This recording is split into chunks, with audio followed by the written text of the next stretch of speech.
Madam President,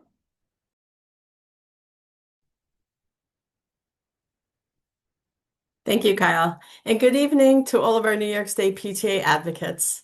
I am Patty Frazier, your New York State PTA president, and I'm honored to welcome you to our sixth virtual legislative summit. Advocacy is at the heart of our PTA mission. PTA is a powerful voice for all children, a relevant resource for families and communities, and a strong advocate for the education and well-being of every child. New York State PTA makes a difference every day in the lives of our children, whether it's in the halls of our Capitol or in the halls of your school building. Speaking up and taking action on behalf of children and youth is what we do, as together we are measuring our mission for every child. And I'm so proud to share that we have over 80 advocates joining us this evening from every one of our 12 regions across New York State. This event is only possible because of the outstanding contributions of our Legislative Summit Committee. Their hours of dedication will bring you an informative program that I know will prepare everyone for our legislative advocacy season. My heartfelt thanks to Committee Chair and Legislation Coordinator Susan Fisher, the Designated Officer of Advocacy and our first Vice President, Joan Wabnick, and Executive Director Kyle Belakopitsky for all their work. And to our Legislative Summit Committee members, Wellness Coordinator Patricia Jenko, Environmental Specialist Maria Sanders, Juvenile Protection Specialist Namiko Suga, and Education Coordinator Megan Zarkey. We also appreciate our presenters who will be joining us tonight to share their expertise with us. And now for a little bit of exciting news before we get started. If I had a way to do a drum roll, I would. But I just want to share with everyone that New York State PTA has been awarded the National PTA's 2026 Outstanding State PTA Advocacy Award. We received this award because when federal funding for universal free school meals ended in June 2022, we focused our advocacy efforts on securing funding in the state budget for school meals for all students in New York. In the 2025 legislative season, we conducted substantial advocacy efforts that led to the final enacted state budget, providing all students with free breakfast and lunch in New York State. It is always wonderful to be recognized, but more important is knowing that we made a difference for our children. And that work for universal free school meals began just like this, tonight at our legislative summit, where we will now begin new efforts to continue to improve the outcomes for our children. So on behalf of our 2.6 million school children, my thanks to each of you for being a part of our 2026 Legislative Summit. And now for a few housekeeping items. At all times, we will stay muted with our videos off so we can really concentrate on our fantastic speakers and presentations. We will be using our Q&A feature for questions instead of the chat box. And we'll be keeping a list of the questions there and answering them both as they come in and after each presentation. We will be wrapping up at 8:30 tonight, so as to respect your time. And now it is my pleasure to welcome New York State Senator Shelley Mayer.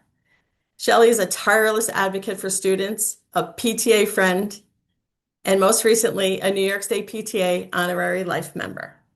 We are thankful for all she does for our youth, students, educators, and schools. Thank you for joining us tonight, Senator Shelley Mayer.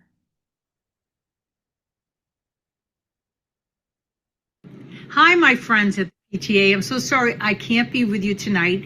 I'm here in my office as the chair of the Senate Education Committee, forever committed to the New York State PTA and all that you do. Tonight, you're going to hear important information about where we are in the budget, what the governor proposed for every school, what she proposed about full-day pre-K, which I think is really good, and I hope you're totally supportive, and how to be an effective advocate in the time that remains between now and the end of the budget. That's when we decide some of the key issues that affect schools and your kids. Today, you're going to learn how to be an effective advocate for the principals and the issues that the PTA cares about and that you care about as someone who is devoted to ensuring that every kid gets all they deserve.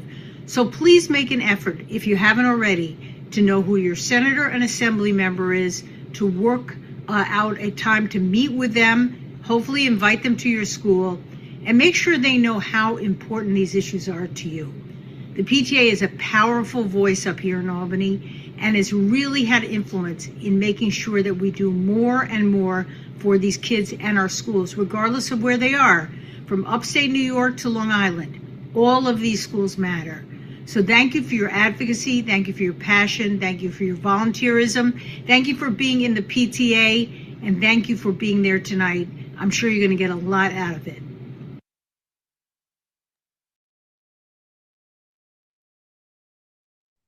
Thank you, Senator Shelley Mayer. We look forward to seeing you when we meet up for Lobby Day in Albany later this month.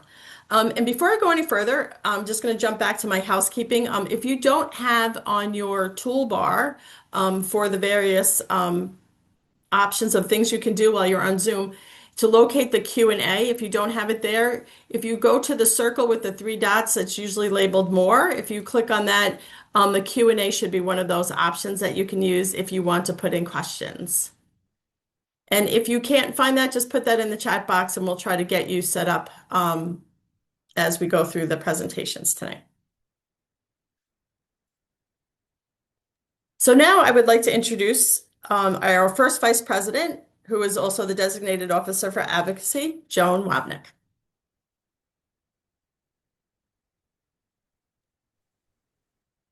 I know Joan has been having a little AV issues, but I think we might be fixed with that. Madam First Vice President, if you could turn your screen on, that would be great.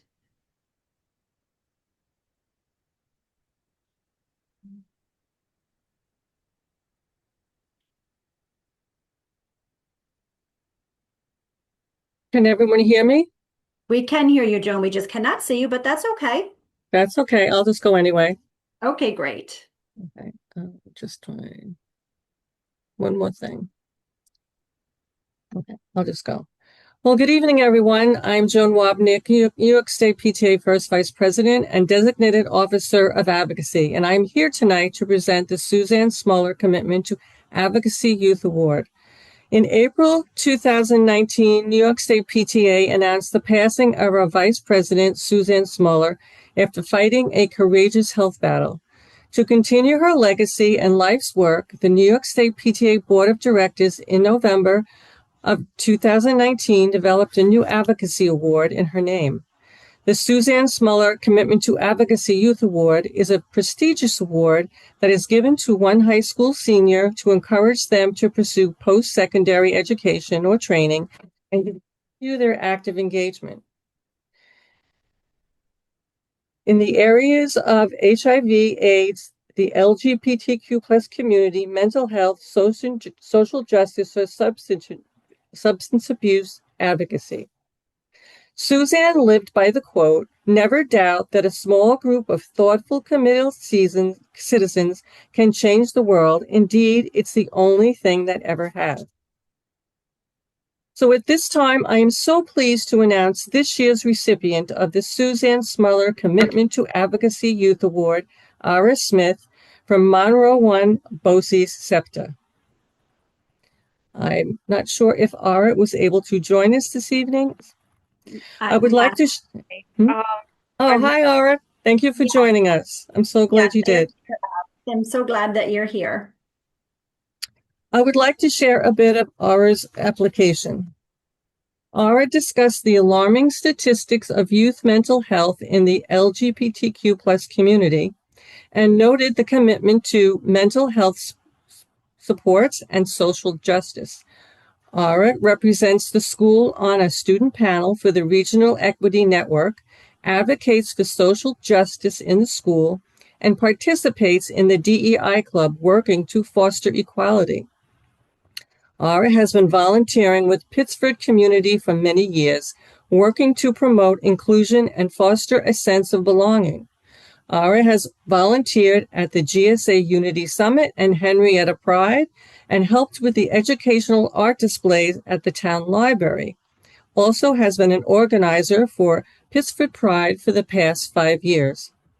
Aura plans to attend community college and then transfer to a 4-year program to advance studies while continuing the commitment to volunteering, advocacy, and equality. I know, Aura, Suzanne would be so proud of you, and so are we. So it is our distinct honor to present the 2025-2026 Suzanne Smuller Commitment to Advocacy Youth Award to Aura Smith from Monroe One Boise SEPTA in the Genesee Valley regions. Congratulations, Aura. Thank you. I was told that I might be speaking for a bit. Would you like me to do that? Yes, please. Okay. Hi, I'm Era Smith. I use he, him pronouns, and I've been working for about the past 5 years to try to, I'm sorry, I'm a little nervous. That's Um, okay. You're try to doing make fine. like for LGBTQ people. Um, I have many LGBTQ relatives and friends, and I'm LGBTQ myself, so this is really important to me. And I've faced some discrimination over the years because of it. But I'm very proud to have made my school a very safe and accepting place and to have helped organize Pittsford Pride, which has been probably my favorite thing that we've done. It's amazing every year. And I'm so grateful to be receiving this award. Thank you so much. Congratulations. All right, I don't know if you're seeing the chat, but there's so many wonderful things coming in celebration of you and all of the wonderful things that you're doing in your community and your school. Madam President, some comments?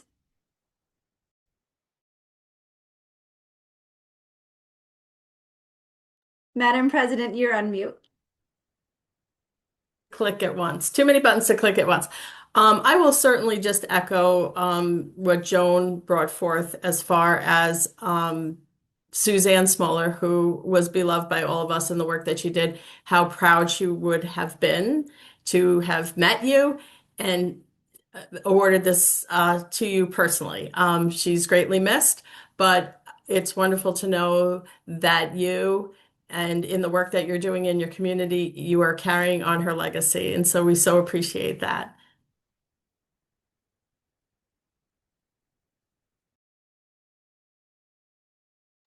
Thank you so much, Ara, for being with us. And I know we're going to put up your certificate one more time so everyone can see it.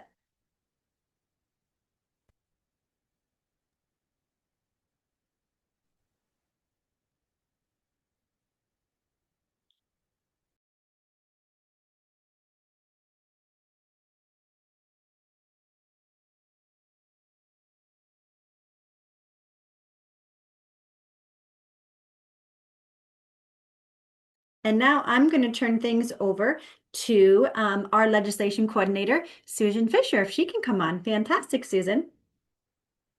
Thank you. Thank you, everyone, for joining us tonight. Thank you, Ara, for that wonderful reminder of why we're all here tonight and the next generation that inspires us to keep doing this work tonight. So that was really wonderful. Thank you so much. And I really want to take a quick minute just to thank my committee because this couldn't be done without all of you and the support of everyone at the PTA office and in this committee. So I really appreciate all the work that you've all done to make this event happen tonight.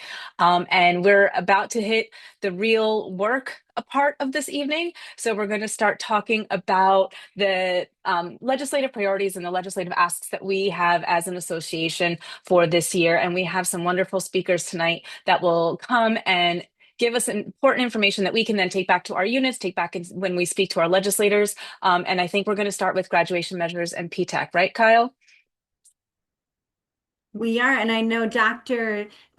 Jeff Madison is on, and I'm going to bring him and add him on screen, which would be so fantastic.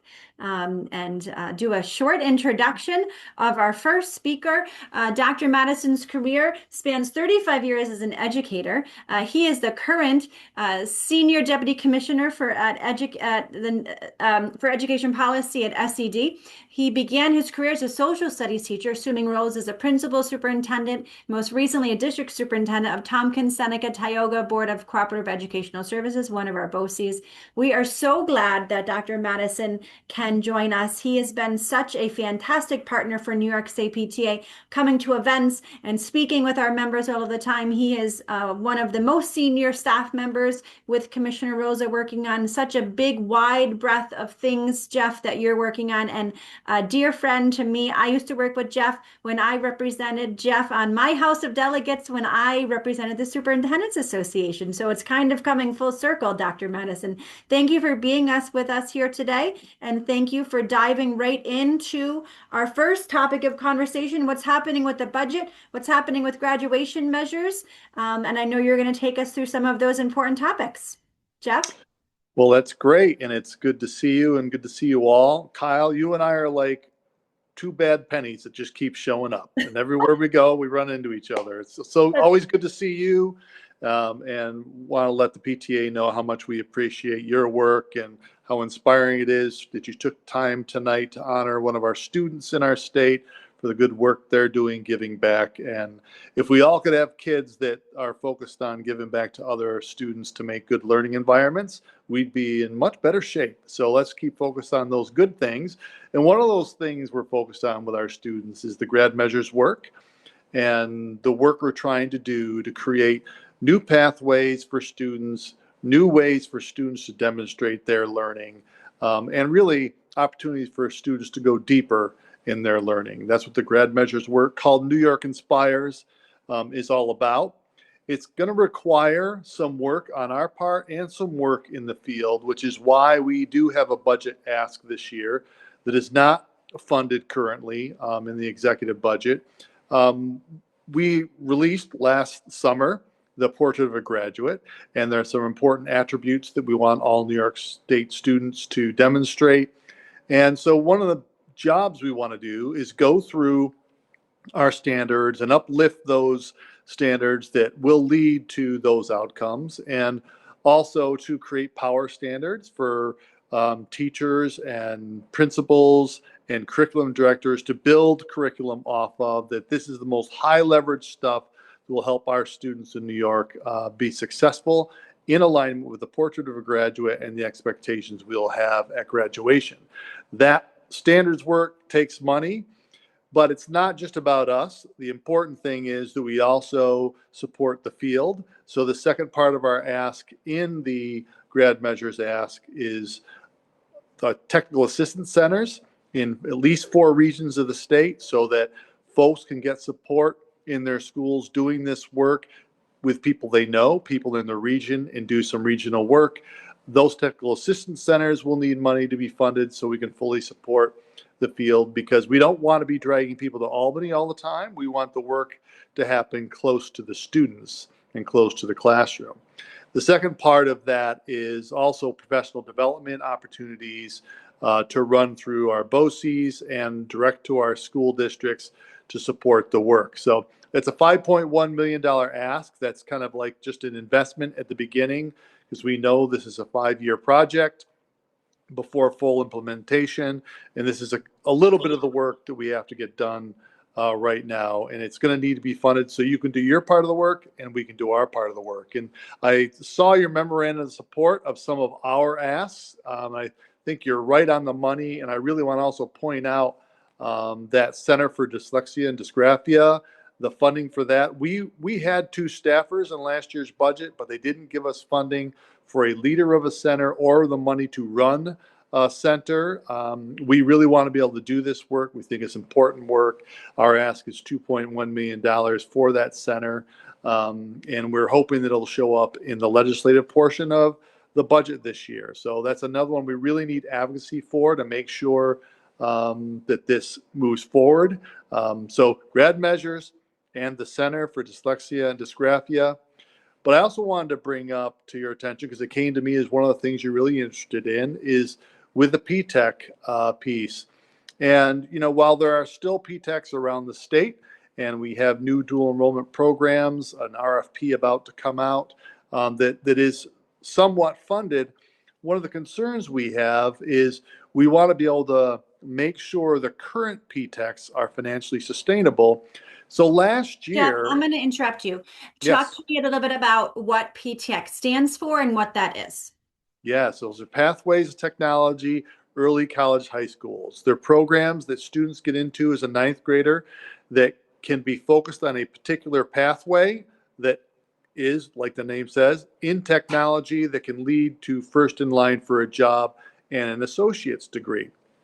And there's 30 some odd ones around the state that have demonstrated that students who ordinarily wouldn't go all the way to an associate's degree are achieving that and ending up in the workforce. And so we want to see these sustained and not starve financially. So last year in the executive budget, there was an additional $10 million that was going to be invested to make sure those are long-term sustainable. And $4 million for the Smart Scholars Program, which is another dual enrollment type program that gives students opportunities to earn college credit in a pathway, that was getting an additional $4 million. And in this budget, they sweep that money, meaning we had submitted a plan last August to do that, and they never approved the plan and took the money back to fund some of this year's budget. And we're concerned about that because we'd like to see those other programs sustained. And this year, though, part of the sweep, they took $2 million of it to fund a P-TEACH program, which is a good thing. But we'd like new money to support the P-TEACH, and that is creating new school pathways that will lead to the education profession. And this is in line with the same way a P-TECH program works, a 4 to 6 year program that can lead to an associate's degree. The twist in this one is to create the pathway to lead through the associates with a partnership then to a 4-year institution, so that students will end up in the education profession. So there's $2 million toward that. We want to say thank you for that idea, but also let's fully fund our P-TECHs to make sure students have more options. Grad Measures is really about giving students more options rather than the one narrow pathway that we defined under the current graduation requirements. And some of our work needs to be funded as we build out those graduation requirements, redefine what is going to be used for credit toward graduation, so that you all get clear guidance moving forward. And so those are a couple of the big things that we wanted to just bring to your attention, and really hope in your advocacy you can focus on, because currently they're not funded the way they need to be funded so we can do our work and so that you can do your work. And that's really great, Jeff. I wanted to go over a couple things. So what I'm hearing is that $5 million plus we definitely need for graduation measures, and New York Inspires. You received that memo from us already. We're gonna go over that again at the end of the night. What I'm also hearing is that funding for P-TECH, early college, high school, that is insufficient in the budget. That is also in that same memo. And then I also want you to touch on a little bit, I know I'm putting you on the spot, but I always do that, and it's okay. I'll apologize later. Graduation measures and portrait of a graduate, because everybody's talking about portrait of a graduate, this fantastic opportunity that SED has been working on with the Board of Regents and our school leaders and parents and families and educators have input. Give me what's happening with the portrait of a graduate. What is the portrait of a graduate? What's moving forward with the portrait of a graduate? Give me the kind of 101 on that. Yeah, so the 101 is, we want every New York State student to have particular attributes. And I'll just give you a couple that will just make total sense for you. We want our students to be critical thinkers. We want them to be creative innovators.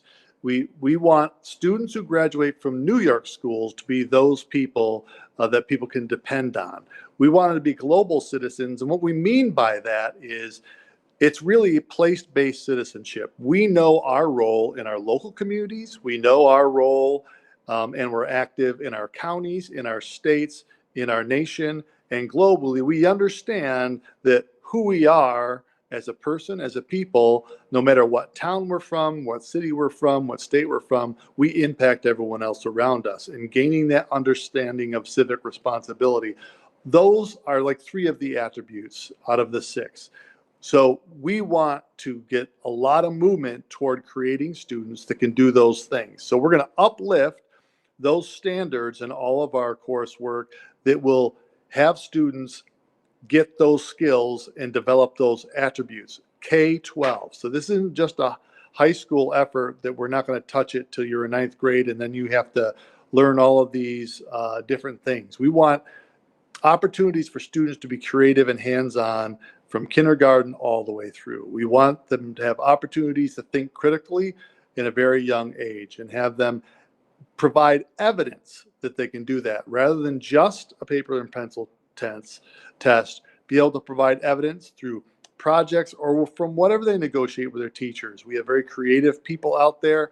We want them to have the opportunity to have career-connected learning that can show, here's the skills that I've developed in my education, and here's what I can do with it. It gives more information for colleges when they're considering New York State students. It gives more information for employers, gives more information to parents on what their students are learning or able to do.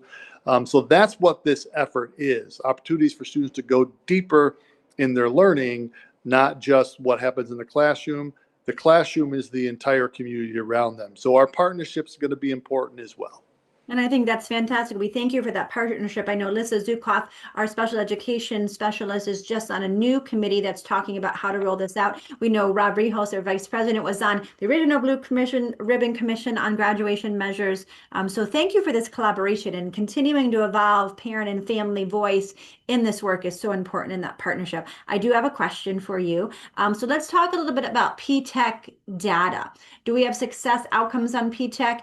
What percentage of students complete their AS degrees and what are employed in their field? I have some quick data that I know I use, and I'll share that data. This is some New York City cohort data that we use, Jeff. As example, compared to non-P-TECH students, it is a 26% higher increase in college level coursework for a New York City child who is taking a P-TECH program to a non-New York City child who is taking a P-TECH program. There's a 38% increase in that New York City high school student getting an internship as compared to a non-P-TECH student getting an internship. And I know you have that data as well. Yeah, and those are some of the longest running P-TECHs in the business. And so what we're concerned about is that we have some that they're sustaining their enrollment, but they're having difficulty being able to sustain their budget long term in the rest of the state. So we want P-TECHs in every region. These are just other opportunities for students, especially those non-traditional students that weren't necessarily on an academic track, but they're able to handle more of the hands-on learning, more project-based type learning to go deep in a particular project or field, like a technology field. And they start taking college courses very early. And it's one of the reasons that we have such high dual credit numbers in our state, because we have many students earning dual credit as early as 9th grade. We're 6th in the nation in students achieving dual credit. And the nice thing about a P-TECH program is it leads directly to the degree and leads directly to a job. The problem with our high dual enrollment credits in our state and other programs is those credits aren't necessarily transferable. They're not leading to a degree. They're just nice to have, and they may not be accepted in the college they go to in the future. So P-TECH is another opportunity that leverages the college credit that is used. It saves families money. It gets students semesters ahead of time, makes a college degree much less expensive, and the person comes out not just knowing something, they're able to do something. And I think that's great. I think in follow-up on this, maybe we'll connect to get some more P-TECH data, and we can do a follow-up memo, maybe follow-up action alert about using that data on an advocacy point to try to get, that more support for some of these restorations in P-TECH. So that'd be great. Happy to do that. We'll connect with Laura Glass, and we've got some really nice data they collected on the P-TECH over the years.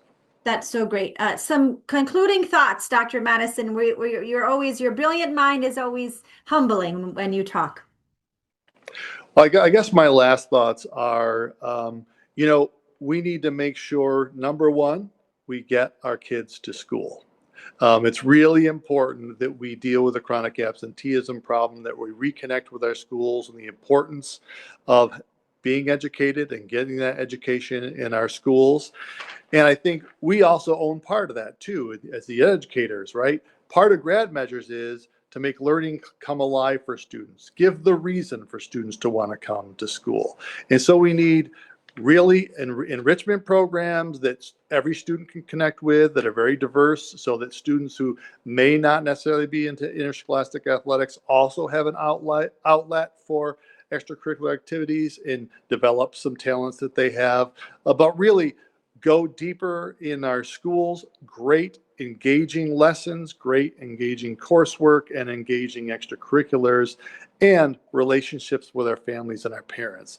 One of the things I like to say is we lost something when we we moved from being front porch people to back deck people. And we need to get back to being front porch people and reconnect with each other, reconnect with our schools. We had lots of concerns with safety around our schools, and so they're much more safe places, but they're difficult to access now. And it feels uncomfortable accessing them because of what you have to do to get into a school nowadays. So I think one of the things we need to do as school systems is create more opportunities to engage with our communities, more opportunities to engage with our families. And that partnership will bring support around our students. And I think that will help us solve the chronic absenteeism issue. And when chronic absenteeism issue goes down, academic performance goes up. It really is that simple. Some of it is just getting every student to show up and engage with the lessons we have for them. And I know, thank you, Madam Legislation Coordinator. Thank you so much, Dr. Madison. That was so much wonderful information for us to bring back to our units and to help support our asks for all of those wonderful programs that we want for our students, as you said, to bring our students back to school and engage them. So I think that's really important. And I thank you for everything that you've done and for sharing your time with us this evening. We really appreciate it. We're going to move on to talk about school aid and zero emission buses. I would like to introduce Brian Tuchnicki. He's the executive director of the Association of School Business Officials. So thank you, Brian, for joining us tonight. And Thanks for having me. a little bit more intro about Brian. Kyle's got more. Susan and I were tag teaming. We were texting each other, tag teaming. Brian is a long-standing Albany alum. He has worked in the Division of Budget for many years, running those school aid numbers, then transferred over, of course, to the State Education Department, running those school aid numbers in a different way from the State Education Department. And recently, it's been 3 years, Brian, 4 years? 5 now. 5 years. Oh my goodness. You are a seasoned veteran now. Been our executive director at our sister association that we so value, our school business officials. Brian, thank you. And a card-carrying PTA member. His wife is a card-carrying PTA member and a wonderful educator in a school building. So thank you for what you do, Brian. I know we are honored to have you here, as Susan has said. Right. No, thank you, Kyle. And yes, I was going to say this is unique for me. I don't often present to groups that I get to say I'm also a member of. So appreciate that. And shout out to the Duanesburg PTA. They do a great job here in Schenectady County. And I'm very very happy to join you tonight. And also a shout out for your executive director, Kyle. She is one of the best. You guys are very lucky to have her roaming the halls of the Capitol. The PTA, just by its own nature carries a lot of weight in Albany, but Kyle really takes you that extra step. And so it's great to work with her on a regular basis and happy to be here. I'm gonna try to keep the budget conversation here as high level as possible. I represent the Association of School Business Officials. We have about 3,200 members in nearly every school district and BOCES in the state. These are your district's They have many titles, but the assistant superintendent for business, the assistant superintendent for finance, sometimes it's the school business manager, but also your payroll staff and your district clerks, as well as a number of other folks. So all the people that are really behind the scenes in making sure that the operations of your districts are moving smoothly. So with that little background, just an overview of the state budget as a whole. When we were thinking about what this coming year is going to look like just a few months ago, there's a lot of concern about what was the impact of federal policy and especially tariffs, where we're going to see some downturns in the economy. What was going to be the impact to the state by some of the federal legislation that was passed, especially the ones that the bills that were reducing funding to the state governments for Medicaid and some other programs. And so we were collectively very concerned, in July and August for what this year was going to bring. That has really turned around. By the time the governor's budget came out a couple weeks ago, the fiscal outlook for the state is now very different. And that's really because, unlike most other states in the country, New York is really impacted by the stock market. And so if you've been paying attention to your retirement funds or have been watching, the stock markets have been doing very well in the last couple of months, fueled by things like technological innovations in AI and other things. And so because of that, the state has actually taken in more revenue through taxes than it had expected to. So even before you look at what the governor was proposing, the sort of the baseline that they look at was showing that the state was projecting about a $6 billion surplus between the current fiscal year that we're in and the next one that's going to start on April 1st. With that also means sort of the out years that they track and start to estimate for. The gaps between revenue and expenditures in those years has also been declining. So overall the state's financial picture has been getting better. That can always change, of course. If we do see a downturn in the economy, things may change. But right now, we are seeing good signs. Overall, the governor is proposing a just under a 1% increase in total spending in the entire budget. But when you look under the hood a little bit, a lot of that is sort of a decrease in federal money that I just talked about, and the state kind of picking up some of those areas. And so state spending has gone up greater than that amount. Overall, the picture for school aid is what we would call current law in school aid parlance. The governor's proposing a $1.3 billion increase in what we would consider to be traditional school aid. These are the amounts of money that you see on your state aid runs that are provided to your school. But when you see the governor's press release, she's actually talking about a $1.65 billion increase, a little more, 4.3%. And that's because, unique to her budget this year, she's actually putting some money ahead of time for some anticipated expenses in school construction and building aid, and as well as assumptions for the universal pre-kindergarten program, which I'll talk about in a minute. So she's actually pre-funding some of those things that former governors in the past may not have done. Within all of those school aid components, the biggest items, the foundation aid formula and the expense-based aids, are all being funded at what we call their current law level. It's just based on what the statutes call for as they're written today, combined with the data that the school districts are submitting to the state. So all of that is, all the changes that we see at a district level in their aid numbers are really just a product of current statutes and their data, with the addition of a 1% minimum increase in foundation aid for all districts. So some districts, those formulas aren't generating that additional money. So this proposal is guaranteeing at least that 1%. On universal pre-kindergarten, I think this is probably the biggest initiative she has in the education budget this year, and certainly one of the most exciting we've seen. Under this proposal, this would turn the universal pre-kindergarten program into something that's truly universal. It calls for a significant increase in funding for all districts, and it would also mandate that all districts by the 28-29 school year provide full day, important to say full day, UPK to any 4-year-old whose parent, there's a typo there, I should say, whose parent requests it. That's an important distinction here because in the past, the UPK program has really been funded on a fixed pot basis. And so each school district has gotten some amount of money, and there's been different reasons for how that's calculated. But you're given that amount of money, and then you have to fit your UPK program within that amount. This proposal is turning that on its head, and it's now saying you're going to receive at least $10,000 per pupil for these 4-year-olds. For some districts, it'll be more based on their foundation aid formula. But ultimately, however many students you end up serving, you're going to get the money for that. So it's the service is based on, or the aid is based on total service. The programs can still be operated by the district or in partnership with a community-based organization. There is no, at the moment, there's no additional funding for construction and transportation to account for those things. So I know there's some conversations that are going to be going on related to all of that, but overall, this is a significant expansion of UPK, and if enacted as she's proposed, we would be looking at all 4-year-olds in a couple years, all 4-year-olds in the state being able to participate in a UPK program.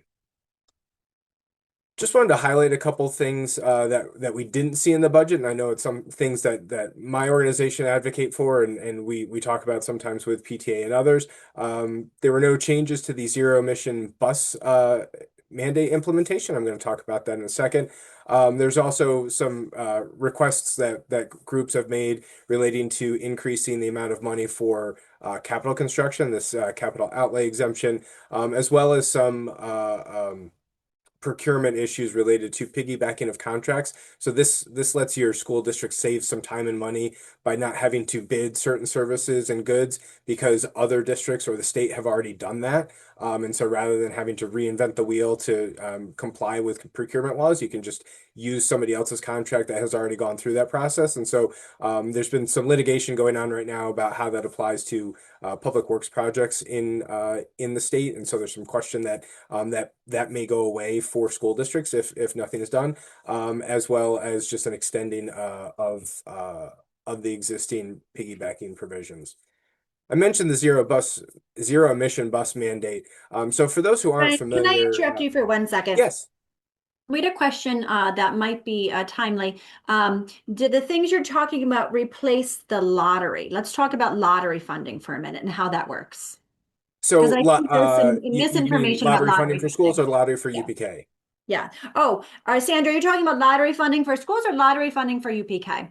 Maybe it is lottery funding for UPK. That's Right. So I was thinking school aid. the idea, as far as I understand it, the right now districts that hold lotteries for their UPK programs, it's because they have a limited amount of money for only certain number of students. And so I'll make up numbers here, but maybe the district is getting enough money for 50 UPK students, but really there's 200 eligible 4-year-olds in the district, and so they have to hold a lottery to fill those 50 seats. Under this proposal, once it's fully phased in, the district's going to get money for all 200 students, and so they wouldn't have to have a restrictive policy in place because they're going to get the money to do it, and they're going to be mandated to provide it. So those restrictions are going away under the proposal. And then another, and that was the correct answer. It was the lottery for UPK. I was thinking school aid lottery funding. Let's talk a little bit again about space and staff for additional full day UPK. I know this has been a conversation at the Educational Conference Board.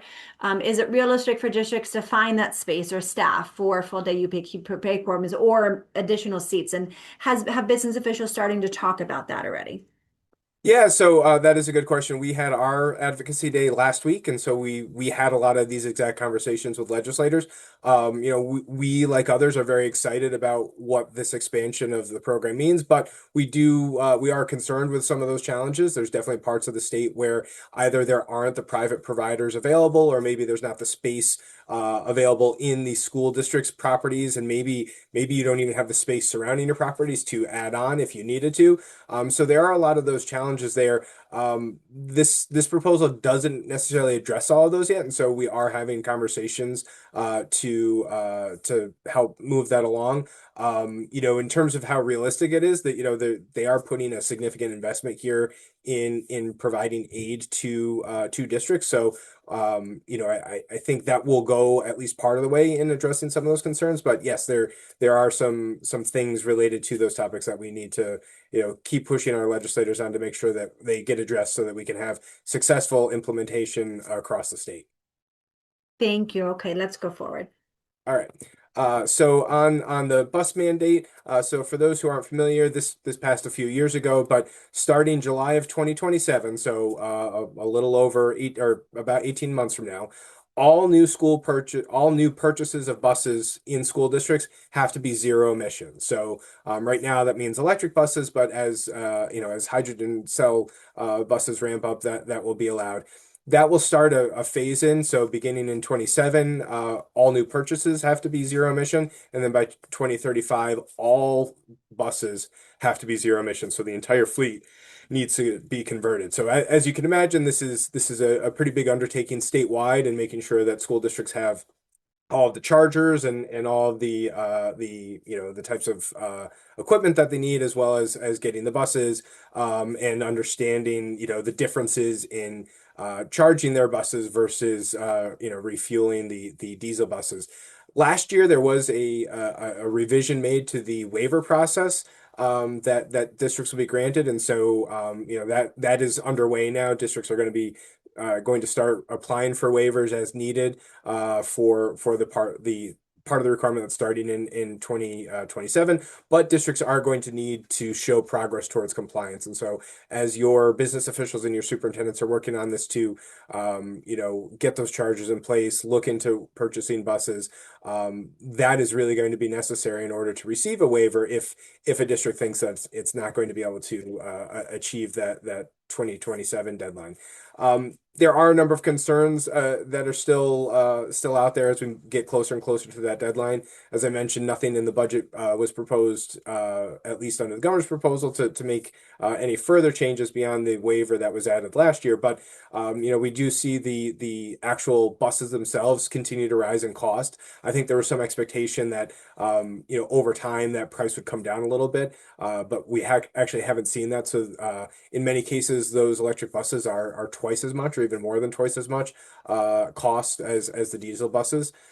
We've also seen, I know, we're all experiencing this with our own electricity, rising cost of electricity, and as there's more demand because you have more electric vehicles on the road, some concerns with the challenges that may bring. Capital improvements similar to the UPK conversation, especially on the bus side. There are places where the buses right now are stacked very tightly in their garages and in their parking lots. And to you essentially lose some space by putting in the charger units, you may not have the footprint to expand out. I know, especially downstate, that is a concern. And then also, it's sort of an ongoing question that hasn't totally been answered by the state yet. What's going to happen with this mandate when voters vote down a bus purchase resolution? So when you go through those bond votes for these, they haven't taken that requirement away. Districts still need to have their voters approve those things, but ultimately, if those go down, what happens for that district in terms of being not in compliance with the mandate? And we still don't have an answer there. And then just lastly, and Kyle, I know I have a few questions here, but I'm going to interrupt for just 1 second. I know a question in the chat. We've been talking about it at the Education Association level, the grid actually not being able to support the buses. I know you've mentioned this as well. So that was just brought up in the chat as well. So just know that. Yes, no, and I think, and that is I think increasingly a concern as we see, costs of utilities have been going up. I think especially this winter, a lot of us, depending on which utility area you live in, saw some pretty big increases there, and so that is definitely a concern.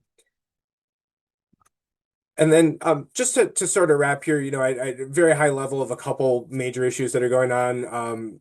I also mentioned that the state's fiscal year begins on April 1st, and so we're now in that sprint over the next 7 weeks before we get there.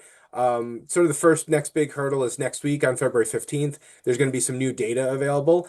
This is very much behind the scenes. As PTA members, it's nothing you need to worry about, but just know that your schools are going to start seeing new numbers that are going to be updated from what the governor has proposed, and so we may see some changes there. So whatever they might be planning right now, based on the governor's proposal, you may see some differences. The legislature then starts to get together over the next couple of weeks. On March 1st, they're going to have to come together and come up with a revenue consensus, which is them coming to an agreement on how much more money they think the state is going to take in above the governor's budget proposal. Typically, the governor, whoever the governor is, tends to have a lower revenue projection than ultimately they include in the final budget, and so this is a part of that. Shortly after that, we'll see the Senate and Assembly both come out with their one House bills with all of their budget priorities, and so that's why right now is a really great time for advocacy with the legislature, because this is the time that they're starting to put those together. And here in less than a month, they're actually going to have those all compiled and start their negotiations with the governor. So we want to make sure we're getting those priorities in, and then ultimately ending in a hopefully on time budget for April 1st. It has not been on time in the last couple of years. I won't be too much of a Debbie Downer and say I don't think it will be this year, but things don't change that much year to year, I guess I'll say. But I think we can expect some healthy conversation around some of these issues. This has been so helpful, Brian. Of course, we have a couple of technical questions for you, and I'm glad you are here to answer these and not me. And this is a complicated one from one of our fantastic special education pre-K advocates for pre-K students with individual education specialized programs, IESPs. Since providers are limited in some spaces and waiting for specialized schools, will co-teacher self-contained classrooms be included in this YPK program and proposal? Do we know?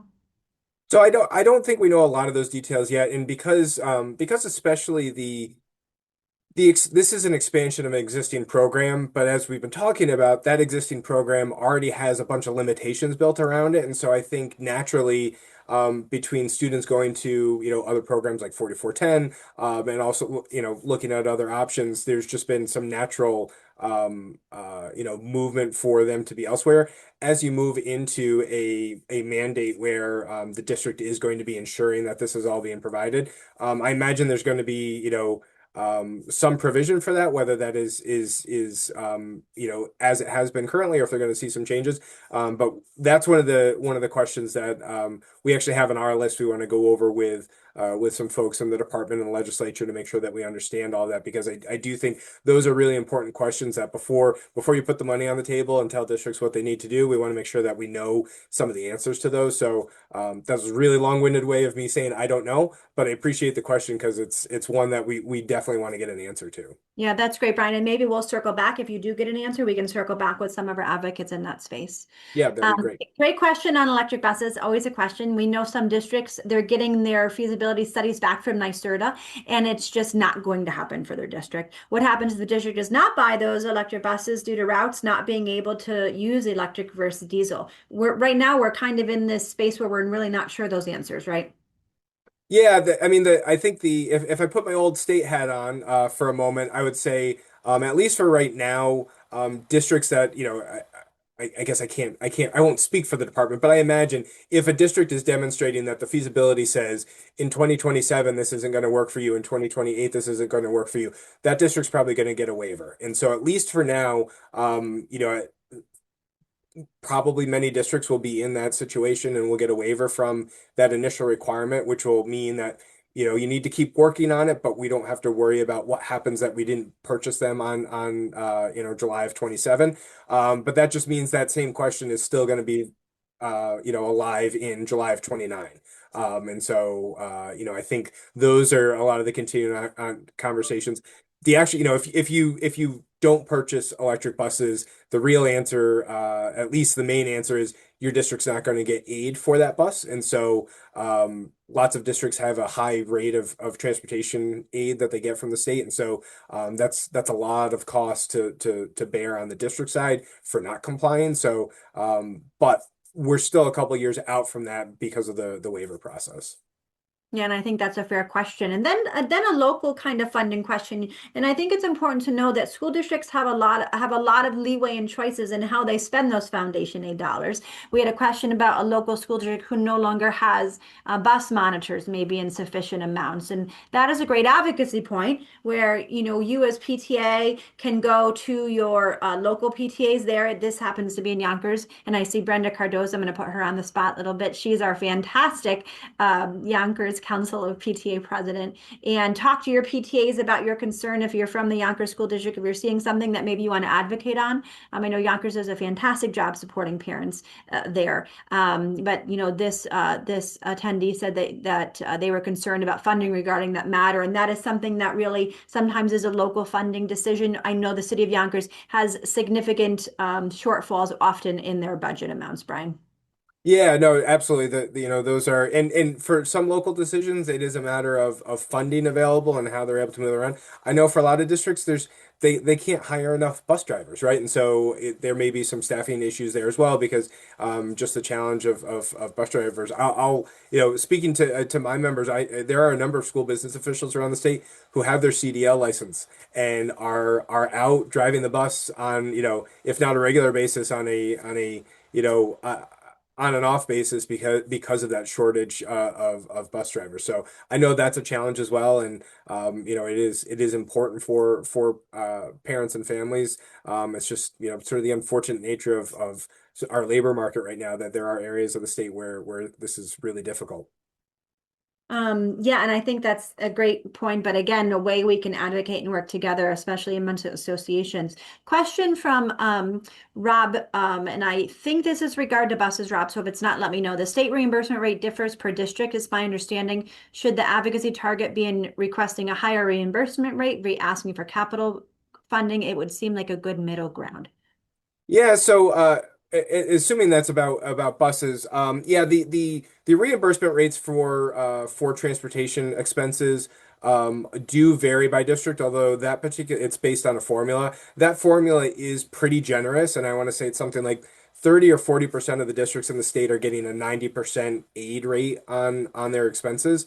That being said, there definitely are parts of this bus mandate that are not aided, just because of sort of the list of things that are and are not allowed. So yes, there's definitely some room there in advocacy, and I know in ASBO we've got some of these in our priorities for making sure a lot of those currently not aidable expenses for zero emission bus, and it's not the buses, it's really the infrastructure around them that those things become aidable, so you don't have to change the percentage your district gets, but you just make more things eligible for whatever that percentage is.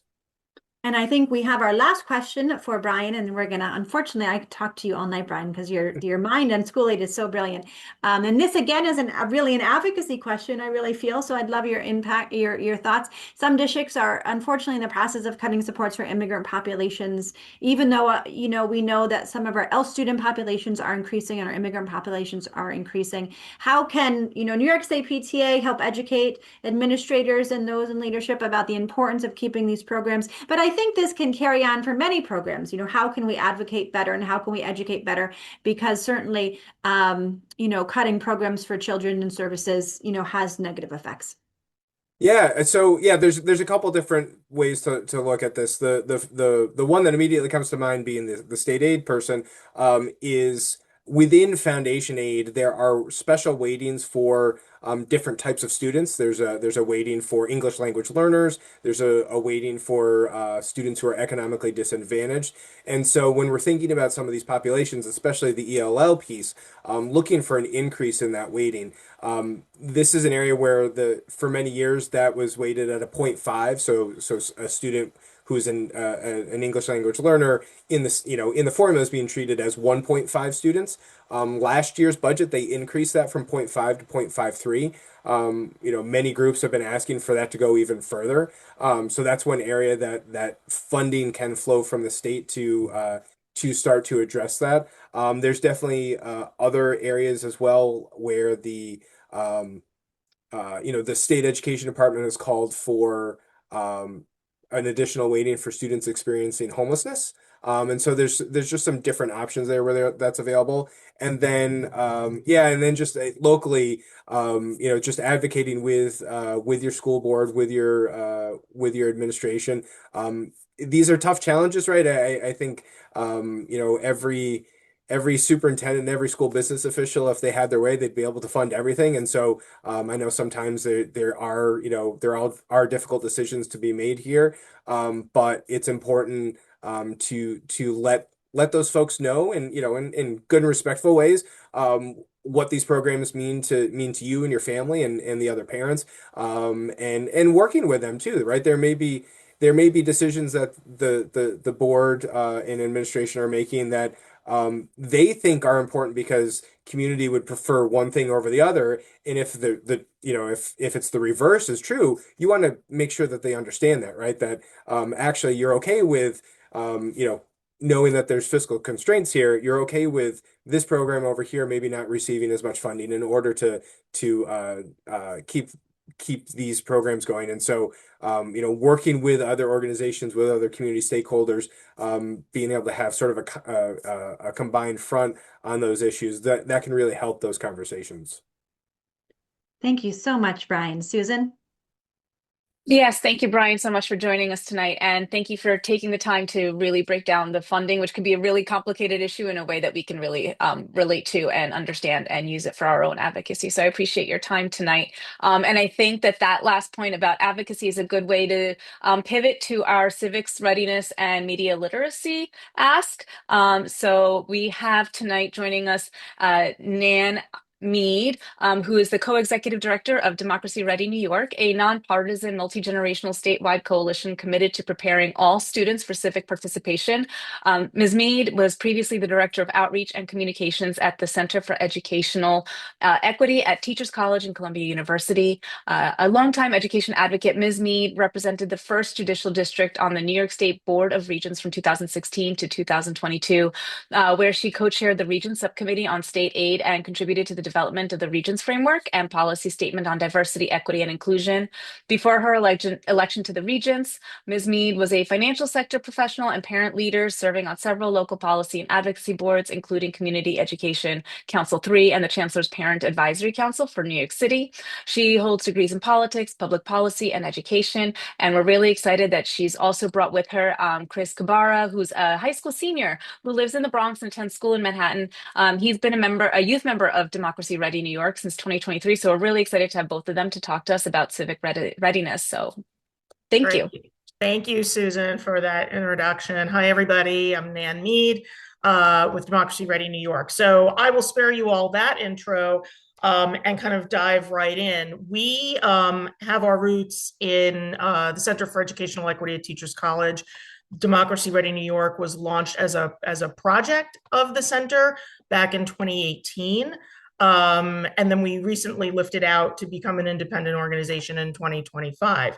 Our advocacy really stems from, we take a rights-based approach to the advocacy, which is that all students in New York have the constitutional right to civic preparation. And that right is conferred by the Campaign for Fiscal Equity litigation, which I know that many folks in this room think of as a school finance case, but it also conferred that right to civic preparation. And in the court's decision, during the appeals process, they kind of expanded that definition a little bit. Not only should students be able to sit on juries, vote, and seek competitive employment, but the road to get them there should include certain instrumentalities of learning. So access to technology, highly qualified staff, books in the library, et cetera.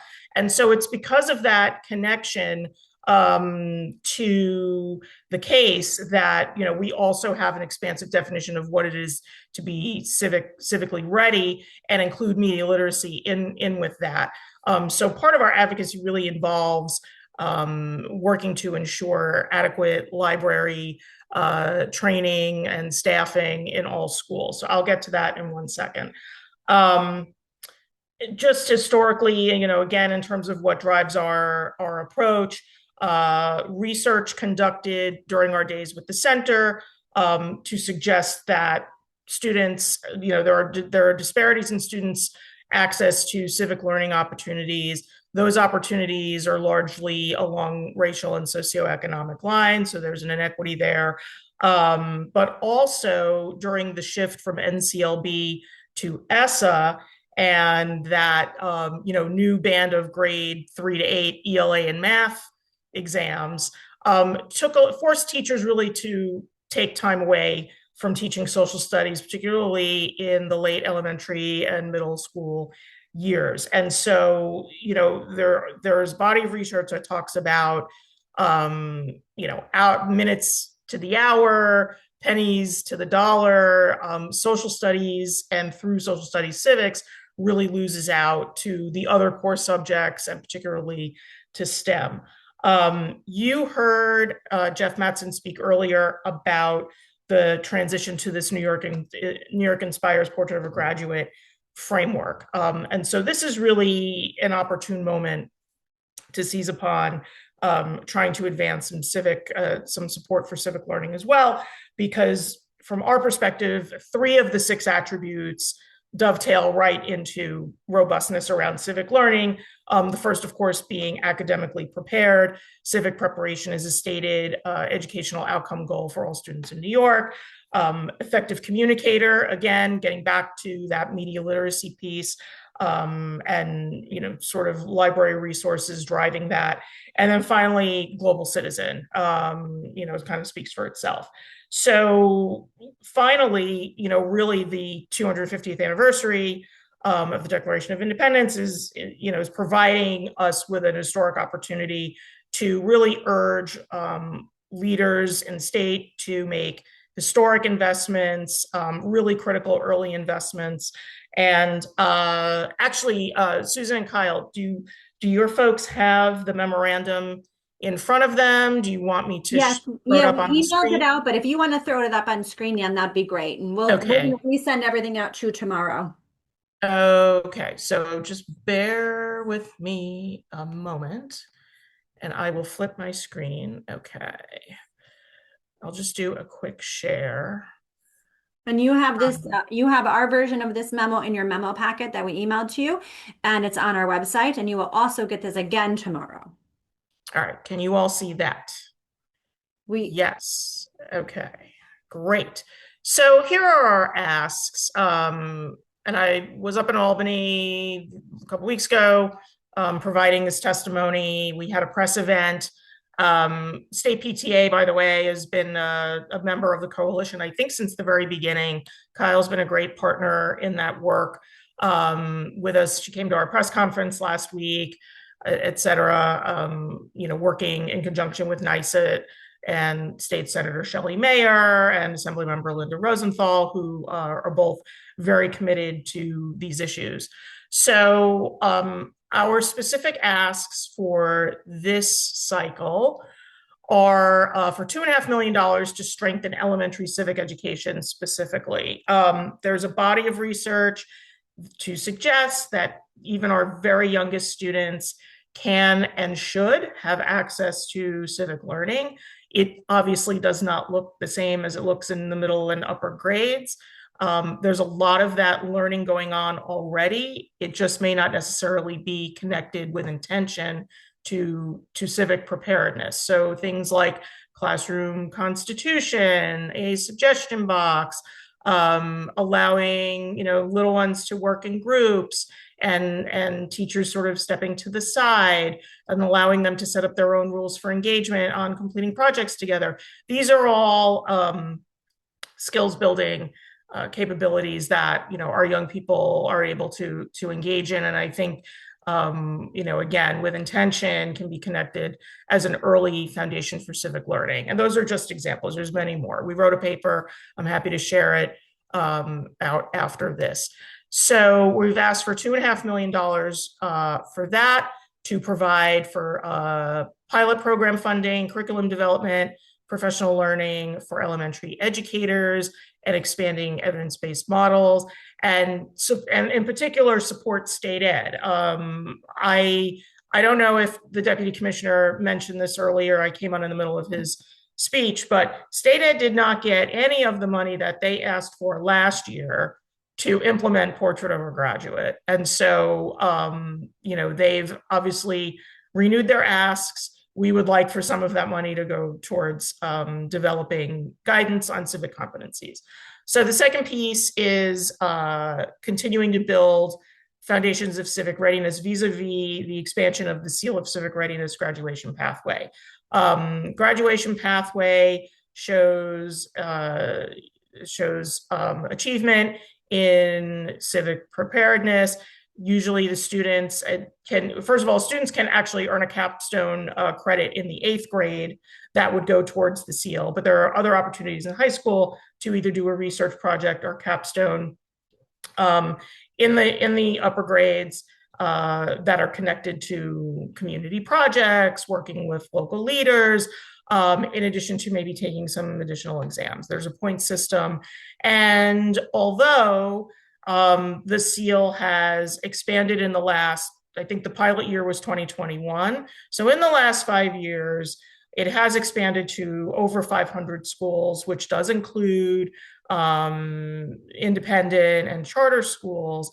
We think that there could still be further expansion. We really would like for the seal to be universally available to any student who wants it. But we also want there to be a focus on those districts in particular that maybe don't have the resources to implement the seal, but would very much like to offer it. And then finally, again, coming back to supporting our librarians, modernizing civic learning through media literacy and AI literacy. I'm going to say it twice.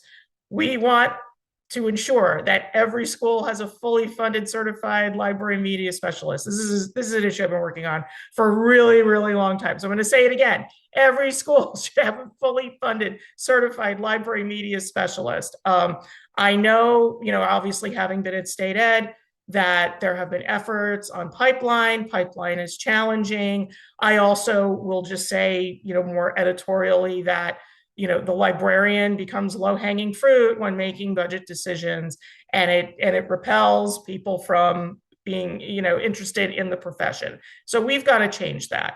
We would like to establish a task force on media and AI literacy so that we can assess how and whether media literacy and AI literacy education is going on across the state.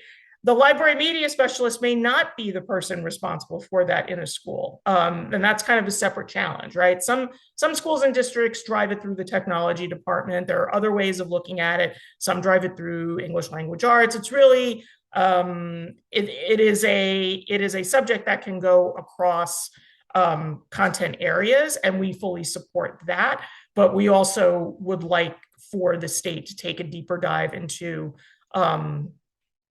how it's being taught across schools and districts. And so we want to see more pilot programs and professional learning. Some of our members engage in this work, like Chris Berry from Project Look Sharp at Ithaca College, Howie Schneider, who runs the Center for News Literacy out in Stony Brook.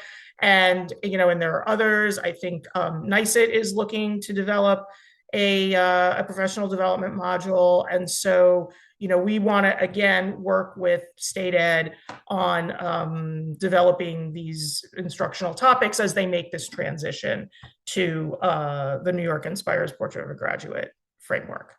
And so I'm done talking. So I'm actually going to stop my share, and I'm going to turn it over to Chris Kobara, who is one of our youth members. And as Susan said, he's been with us since, I believe, 2023. So take it away, Chris. You are muted. Okay. Okay. Good evening, everyone. My name is Chris Kobara, and I am a New York City high school student and a member of the Democracy Ready New York Coalition. Civic readiness isn't abstract for young people.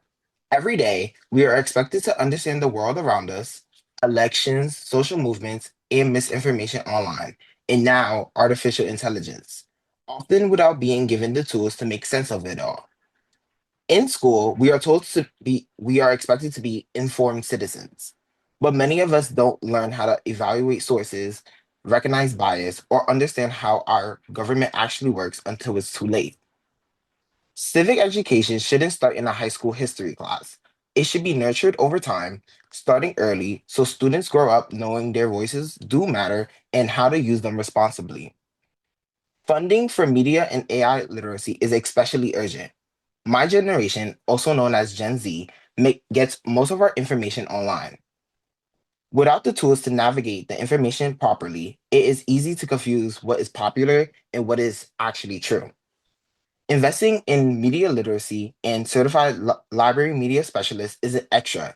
It is essential for protecting our democracy and helping students participate thoughtfully.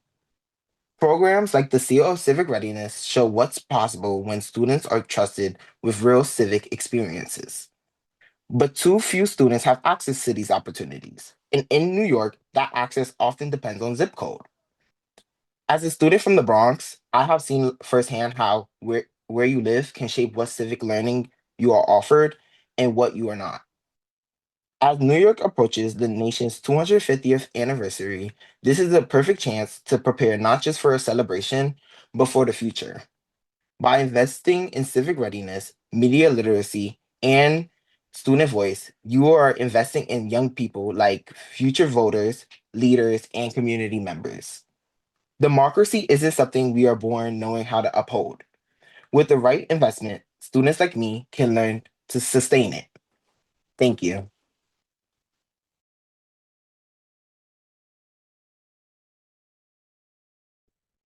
You're getting so many cheers and claps in the chat Zoom, Chris.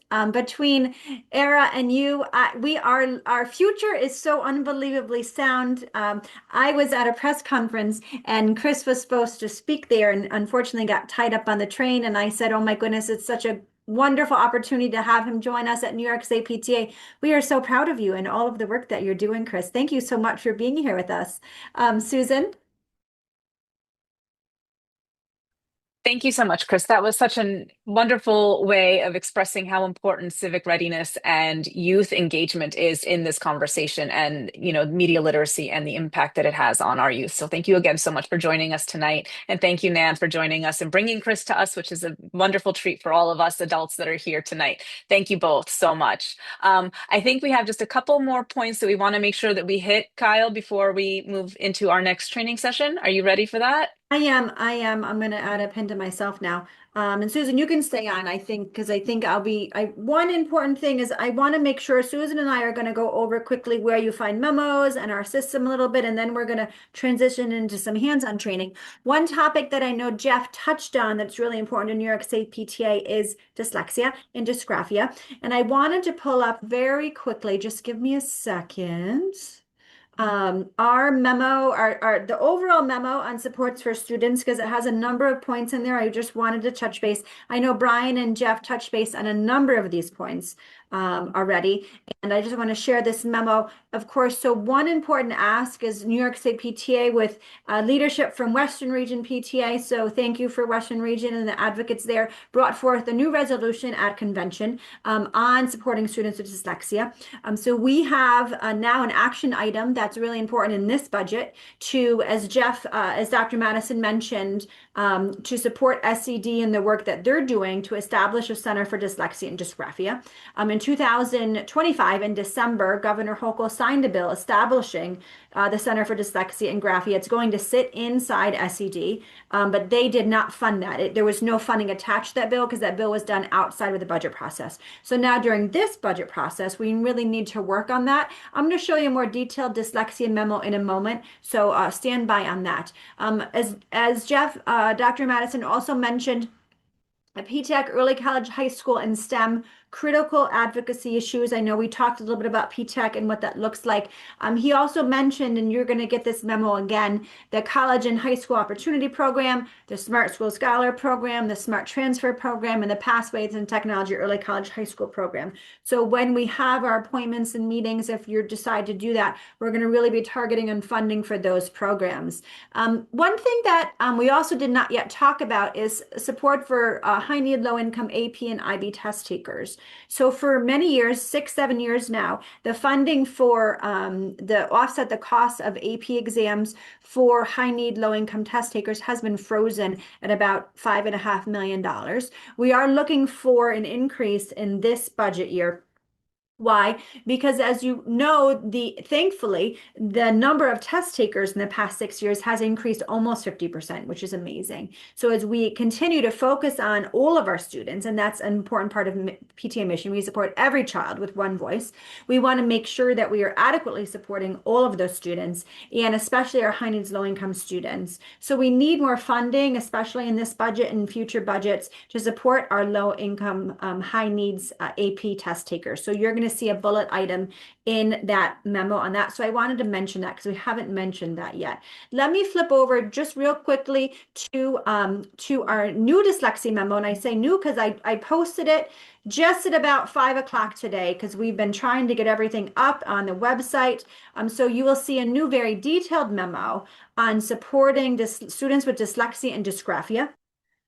So when you go, and Susan and I are going to shortly show you where these memos are on the website. So again, quick summary at the top about why we need this. 1 in 5, so 1 in 5 of our children have a dyslexia and/or dysgraphia. So we're talking about a large percentage of our population, 20% of our population. We are very proud of the work that Western Region did, so thank you to them and that group of PTA advocates out there. I know many of them are on this call, so give shout out. But we have to start to now implement the center. As a part of that work, SED had a task force.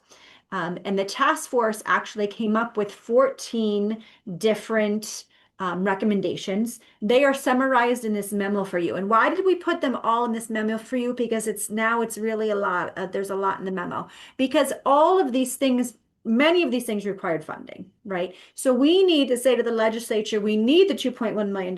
We need the center because you have charged SED and this task force and the center to do all of this work, but it's not funded. So you can see the 14 points there that were the recommendations of the task force. We're going to continue to be working on these points with both the state education department and the legislature.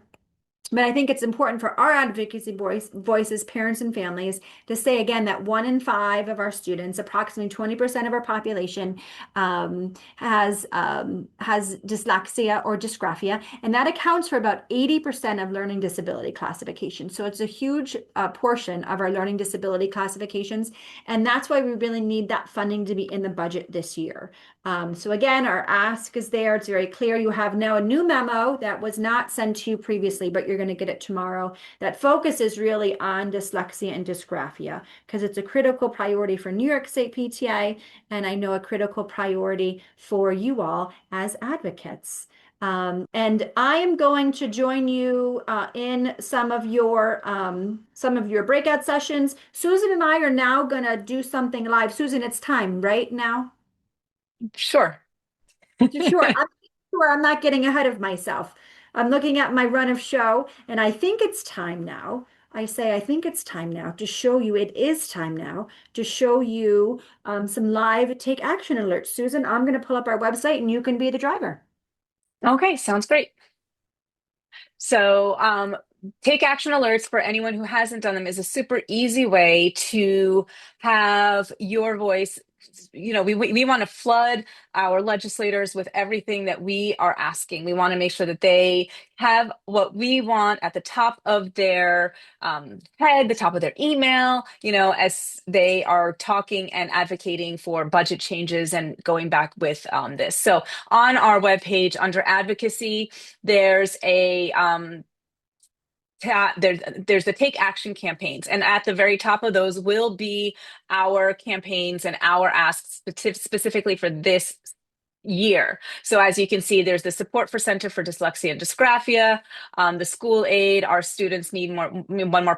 And as you scroll down, there's more support. The dyslexia and dysgraphia is seen again in that one big memo that you've already received in your email that has STEM and PTEC and IP and IB and has everything in there. And then universal pre-K. And then our concerns also with opposing the mandate for the zero emission buses on the timeline that they have right now. So it's really easy. You just click on one of them, you put in your information, and it sends the email for you. And this is a super easy thing that you can do to share with your members, right? So you click on it, you have the link, So you can share this link and ask your members to send it in. It's an easy thing to put on a QR code, and at your next PTA meeting, if people are walking in, have them just QR code, and while they're waiting for you to start the meeting, they can send their take action alerts, and we can have every parent, every child, every voice in New York State PTA across the state asking for this right now, because we are, as your governance team, attending and going to lobby with our legislators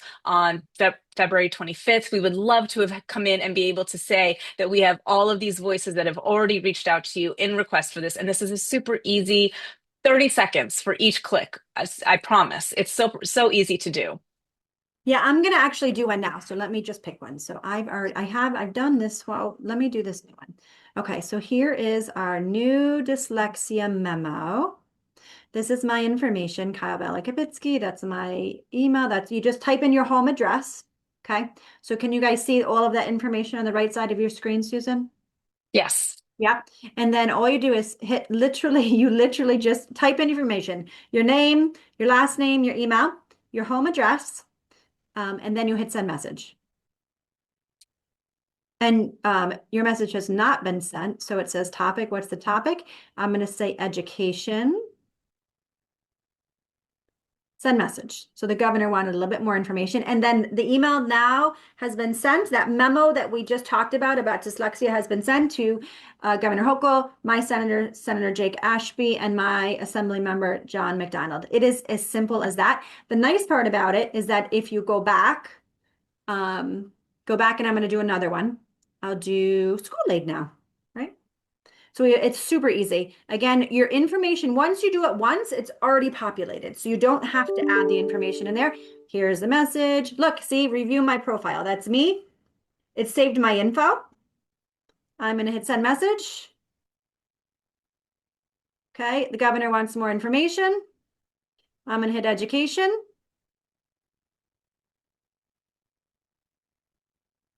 Send message, done. It's literally as simple as that. You all have homework tonight or tomorrow to check out that page. It's really very simple, but it's really so impactful to have Yeah. thousands of emails on these topics, flood our legislators so that they know how important it is to us and for every voice. And so it's so simple to do. And we really, really hope that you'll take advantage of these action alerts and help us support the asks that we have this year. And on the bottom, you can see you can share them on your own social media pages, which is so fantastic too, so you can get the word out. Susan, let's show everybody quick where the memos are. And that's a little bit more complicated. So if you go to advocacy, right? And then you hit resolutions, positions, you can find our current and historical resolutions. So you can see all of those great adopted resolutions we did at convention.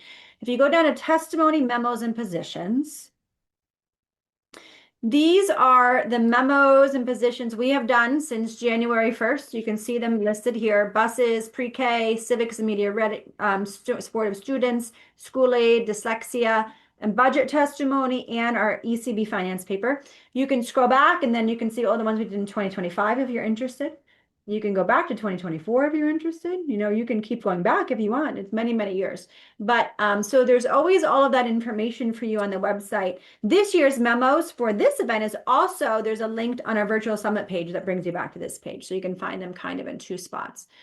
You also got them in your email, so they're super easy to access. You got them in your email from Carol when she sent you the information about this Zoom, so yesterday. So you should have them linked and ready to go from the email, from the website. We wanted to make this as easy for you to get as possible. Yeah, absolutely.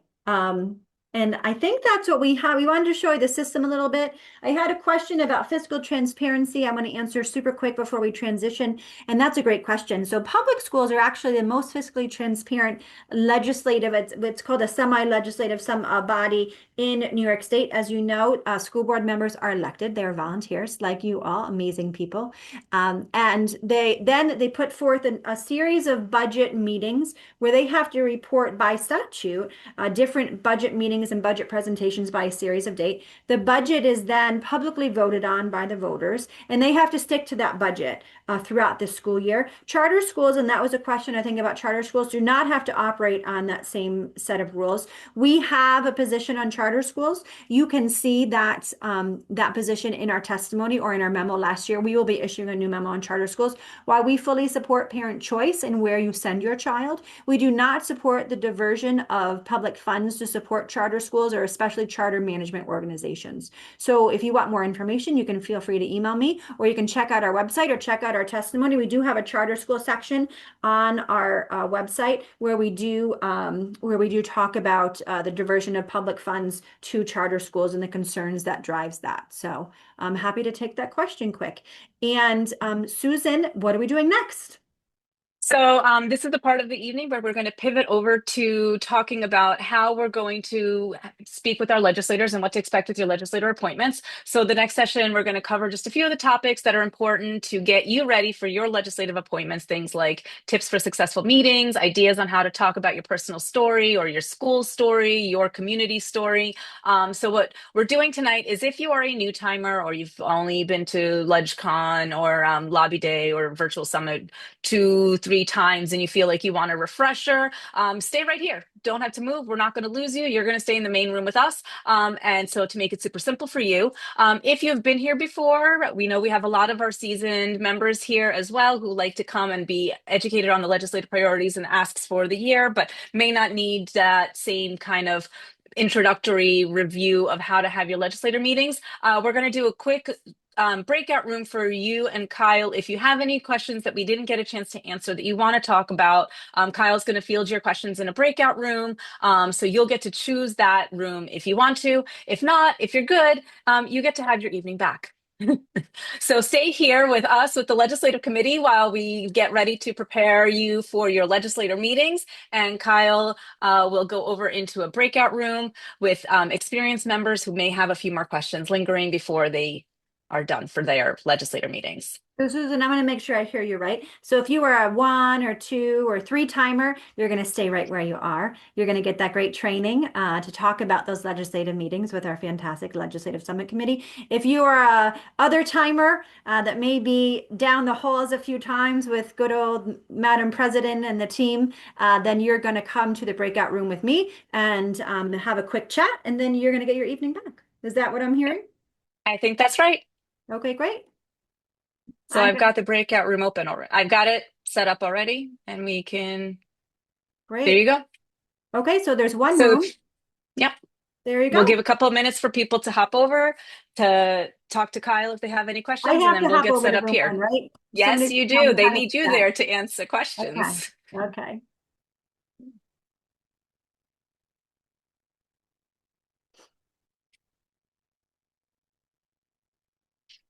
And Madam President, if you want to hop over with Kyle also and see if there's any questions that you want to help answer, then. Oh, she popped off.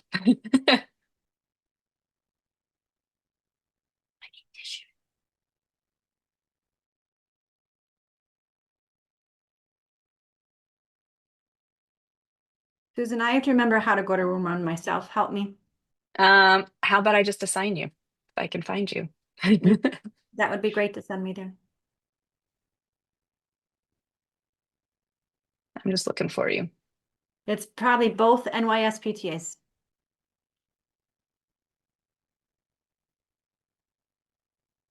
Oh, that's because I was looking at the rooms, not the participants.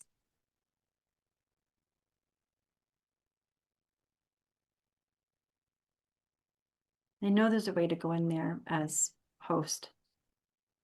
Oh, do you need to make? Yeah, no, you can't. You have to. You have to make one of us the host if you're the host. Okay, I'm making you host. The host has to stay in the big room, Okay, I so you're think. host now. Okay. Okay, now I'm going to room 1. Look at that. Yep. Aha. That's how it works. Thank you. You're welcome. All right. And I'm going to set up our presentation. My committee's ready to go, right? That's not how I want it. There we go.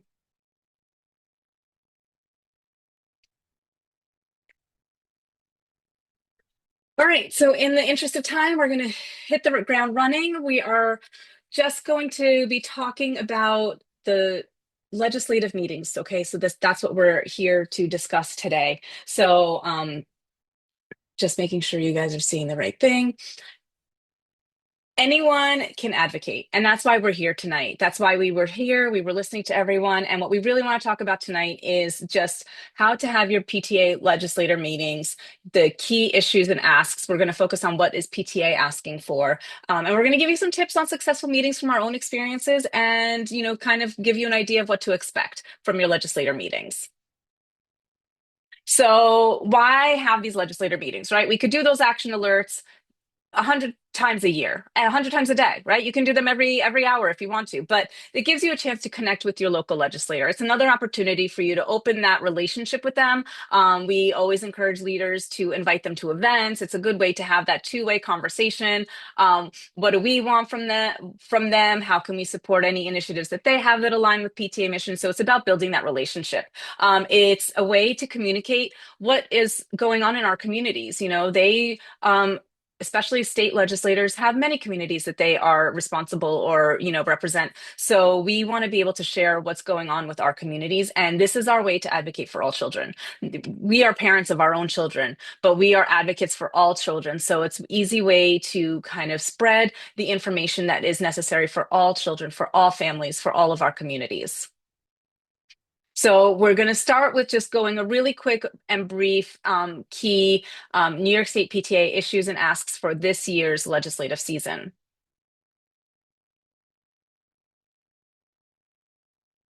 Sorry. Hi, Megan here.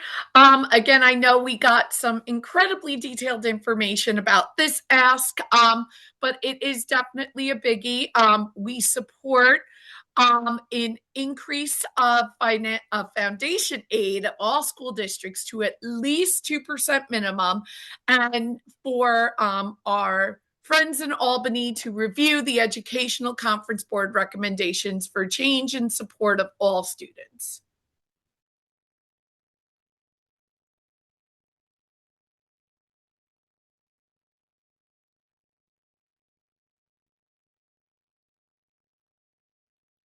Joan, we can't hear you. Your microphone might need to be fixed.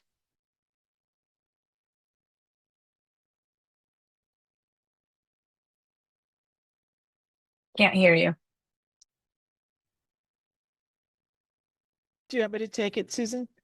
Yeah, go ahead. Sorry, Joan. Okay, so universal pre-K, as you've heard, our state budget asks are support the $561 million investment in universal pre-K and the state's increased contribution for pre-K seats for 4-year-olds to equal the greater of $10,000 or the district's current selected foundation aid per pupil.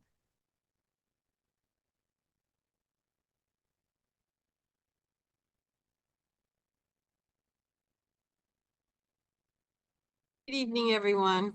Okay, so we went over this in great detail, and so I just want to touch on a few things.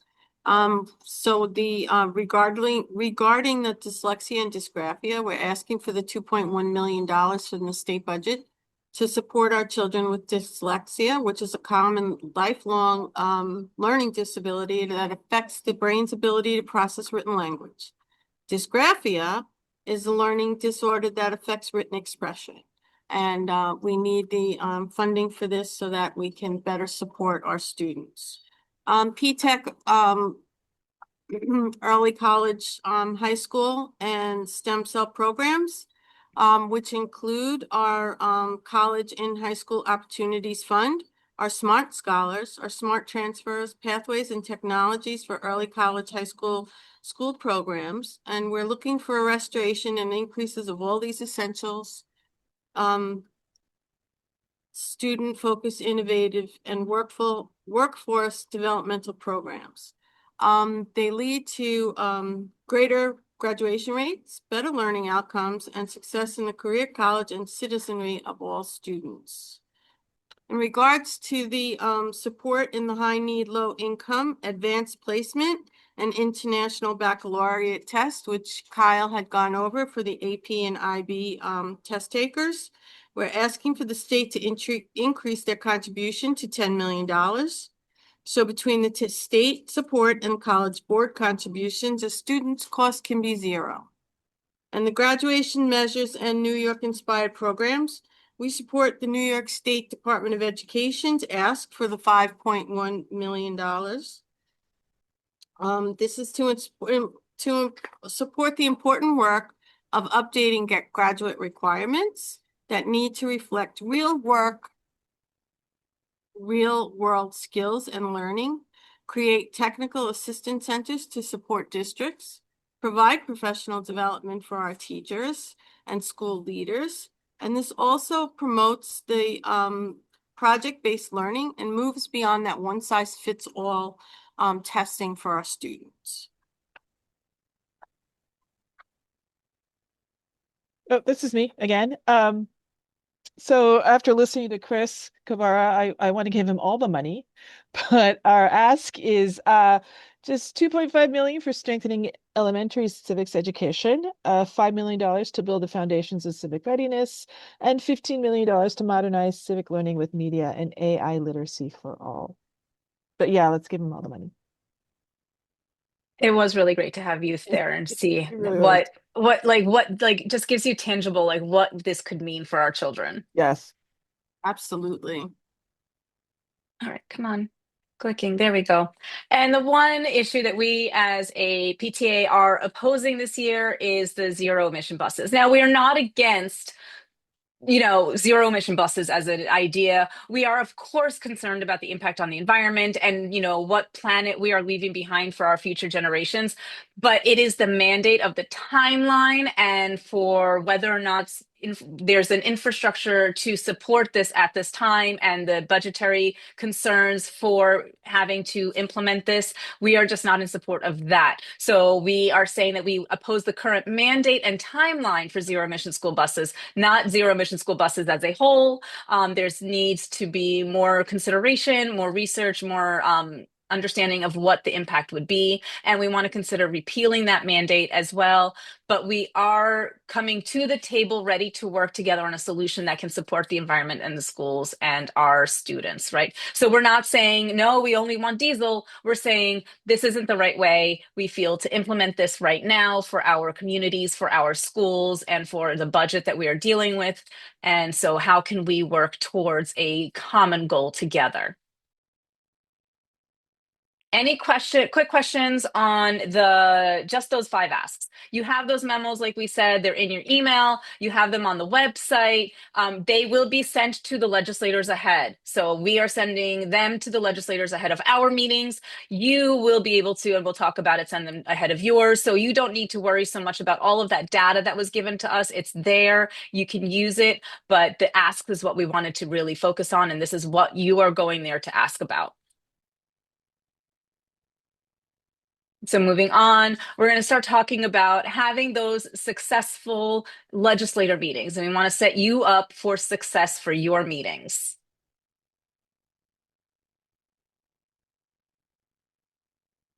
Sorry, this is me again. So preparation is key. So before the meeting, you're here tonight, so you're halfway done. Review the New York State PTA issue briefs. Make sure you didn't just listen to it, just read the actual briefs. Again, research the issues, learn more about the facts and statistics. I think Kyle said that she would be getting some more data out to us, and make sure you actually read it and have a good basic understanding. Prepare a short personal story related to this issue. I cannot stress knowing data and having done your research is important, but if you can't turn it into a personal story, I hate to say it, but you're probably going to lose the legislator. They want to know your story. They want to hear from their constituents. They want to know how it's going to impact you. And that said, know who your state legislator is and how they voted on the issues or similar issues, what committee assignments and what roles they played, legislation that maybe they had authored themselves. So doing research on your legislator is also key. Thanks, Samiko. Just if you want to know who you're talking to and what you can ask them, if they're not on the budget committee, it's hard to ask them about funding, right? You want to be able to come at them from the right direction. Okay. So this goes without saying that your state legislators are not your federal legislators. So, you can't prepare for a meeting with Chuck Schumer and then realize that Chuck Schumer is your federal legislator and not your state legislator. Yeah, different things that are happening in our country right now. I know they are big changes, but they are not handled by our state legislators. That's not to say that they can't maybe influence, but that's not what we are talking about. We are talking about state legislation and not federal. And there's a link to find your federal legislators, but we also have the link to find your state, and then that's who you'll be talking to and talking with. And there's plenty of resources on our webpage, NICE's webpage, National PTA. Again, national deals with a lot of the federal legislation, so I would probably stick with New York State PTA. All of the asks and all of the research and all of the links can be found on our website. Yeah, we're aware of all the concerns that we have around everything that's going on with the Department of Education and our students and different actions that are being taken across the country and across the state. This particular time, the asks that we're asking for is for you to set up a meeting to address just those 5 asks that we addressed today and tonight and that you have in your email. We are not saying that you should have set up another meeting on your own to talk about whatever other issues that you might be of concern to you, but this is what New York State PTA is asking for, what we're discussing tonight. And so that's what we want to focus on for these legislative meetings. And that's what is within the realm of what our state legislators can address. And it's ironic and fun that your resident music educator on this training gets a slide to go over that says practice, practice, practice. Just as I tell my middle schoolers that they need to look at their music, especially this time of year, you should be definitely doing the same thing in preparation for your meetings, whether they're virtual or in person, especially if you're somebody like me who tends to like to use words like and like in the middle of sentences as fillers. You absolutely want to practice the talking points to the New York State PTA issues. Again, luckily, you've got very detailed memos that are in your inbox right now and updated ones that you will be receiving as well. As Namiko highlighted, practice your personal story connecting with the PTA, with the New York State PTA asks. Personally, I can say last year, not only did I help lobby with New York State PTA, but I also helped on the New York State School Music Association Lobby Day, NISMA, and doing up in Albany. In one of the meetings, I was preparing mentally for what ask I was assigned. Happened to notice that the assembly person whose office we were in at the time had a lot of reverence towards first responders, especially firefighters. My father is my late father is FDNY, a 9/11 first responder, and so I was able to connect my ask at that moment to the fact that that particular assembly person had a lot of admiration and respect for first responders. So anything you can find out about your particular assembly person, even if you're virtual, can definitely help on the personal side. And speaking of virtual, I know we are all pretty Zoom savvy at this point, but there are some other platforms that can be used, WebEx, Google Meet, depending on what your your legislator is comfortable using. New York State PTA can also provide you with a Zoom link for your meeting if necessary. Ask and you shall receive. Thanks. I'm just going to pop in real quick here before your next slide, Megan, because we got a question in the Q&A asking whether or not the take action is required or prefer that someone is a New York State PTA member to submit these take action messages. So these are, you can share it with your entire community, whatever mailing list you have. Of course, we would love for everybody to message and say that they are a New York State PTA member. And in the take action alert, you can actually sometimes, in some instances, add in a little blurb or like a sentence or two about what you are or why it's important to you. But absolutely, the more we get these out, the better. And maybe this is a way to engage your membership or to get membership and be like, hey, do this and join the PTA to see what we're doing and see the impact that this has. You do not have to be, there's no login for it. That's New York State PTA. But if you share it out through givebacks, only your members will get it, right? So it depends on what kind of communication you have with your community, who can, but anyone can do it. Take action alerts. It just depends on what method you use to share them out. I hope that answers your question. Okay, and there you go, Megan. So some helpful tips. Dress appropriately. Pretty self-explanatory. However, especially if you're virtual, you want to look professional from head to toe, because you never know, something could happen where your camera is still on and you have to get up momentarily. You don't want to be business on top, bedtime on the bottom. Look the part. Be on time or be early, because then you're on time. If your meeting is virtual, keep your video camera on, stay muted when it's not your turn to speak, use an appropriate location and video background. Again, if you need help with a background, don't hesitate to reach out to the New York State PTA office. Our brilliant Caitlin Daly is amazing and has all the backgrounds if you need. Participate and engage. Active listening, just like in the classroom. Listen actively. Speak in the order assigned. Even if you have something that you want to interject with another member of your team and their ask, it makes the meeting flow that much more efficiently. Stay focused on the talking points. Again, you may have many other issues that you want to discuss with your senator or assembly person. However, when you're in these meetings, as Namiko and Susan have both said, your focus is on our specific asks. If you have other concerns outside of the asks, make another meeting as you yourself and have those discussions. Stay focused on those talking points.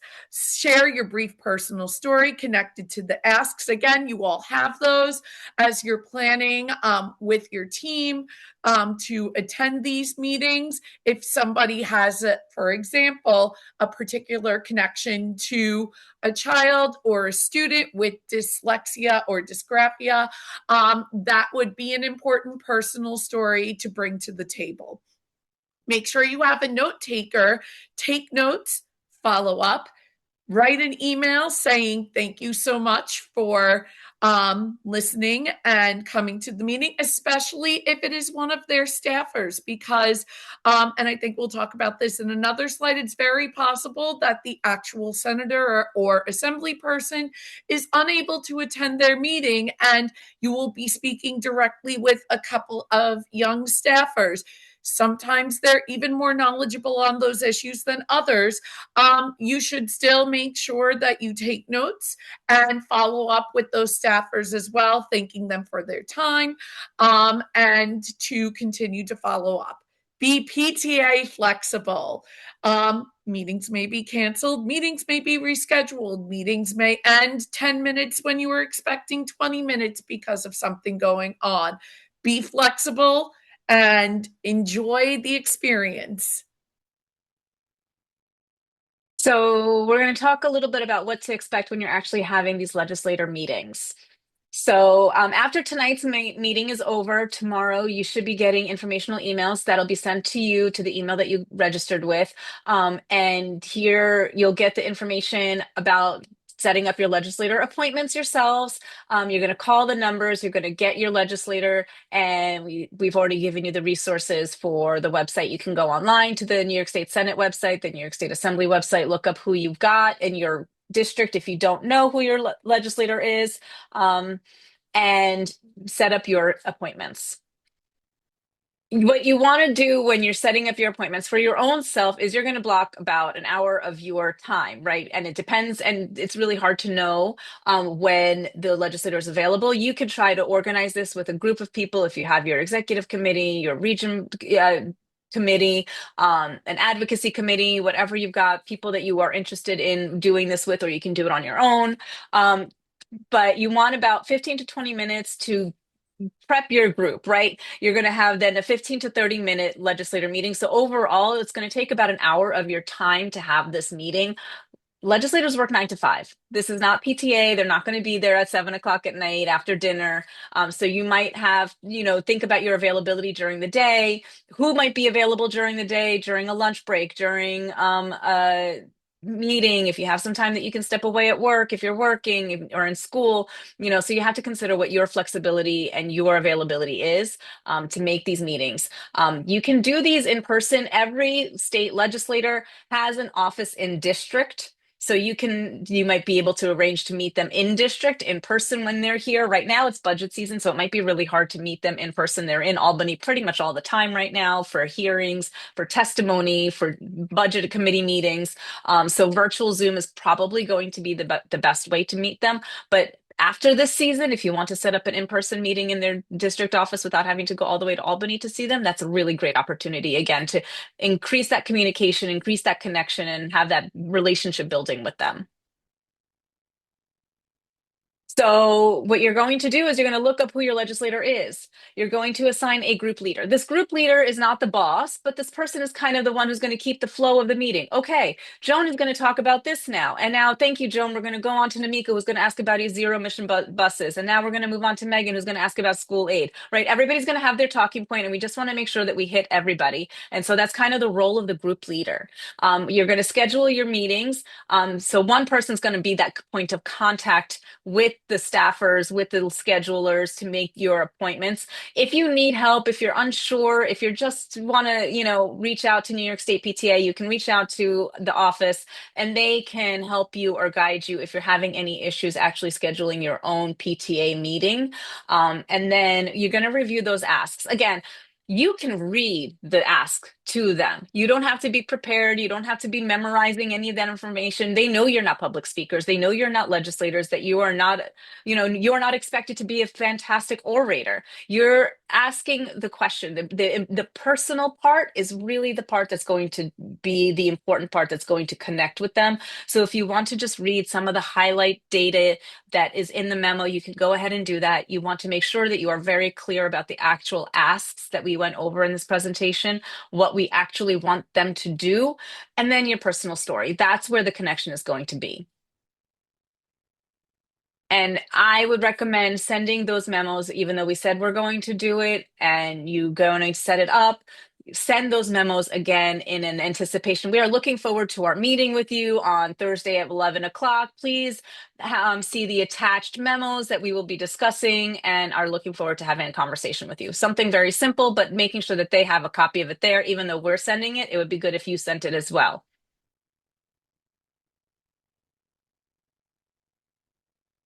So hi, a lot of this is just going to be repetitive.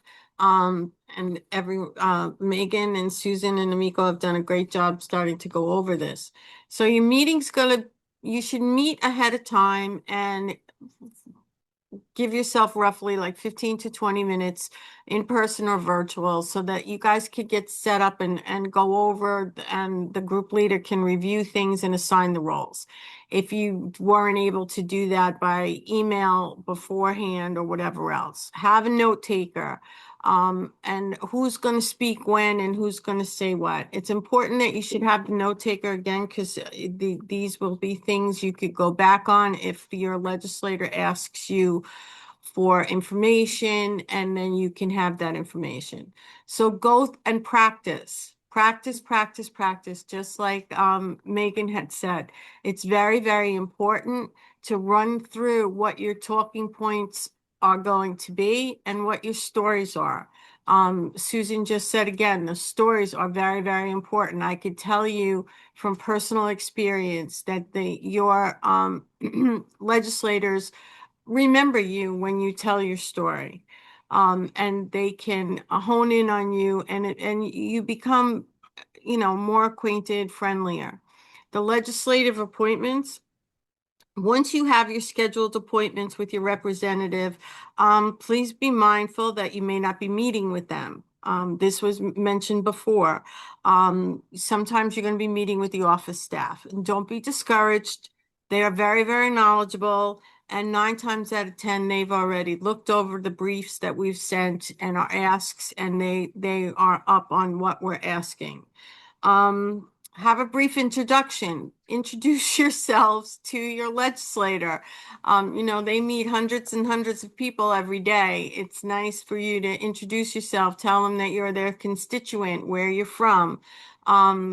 Present the talking points and the stories again that connect to the asks. I have children who have dyslexia, dyscalculia, dysgraphia, all of it.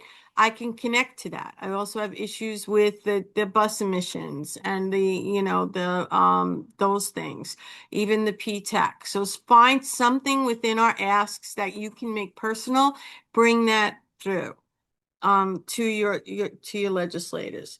Again, when you're having your meetings, express your gratitude for being there and thank them for representing you and for seeing you and listening to you. This is important. Again, some people think that, these are our legislators, that we elected them and they serve us.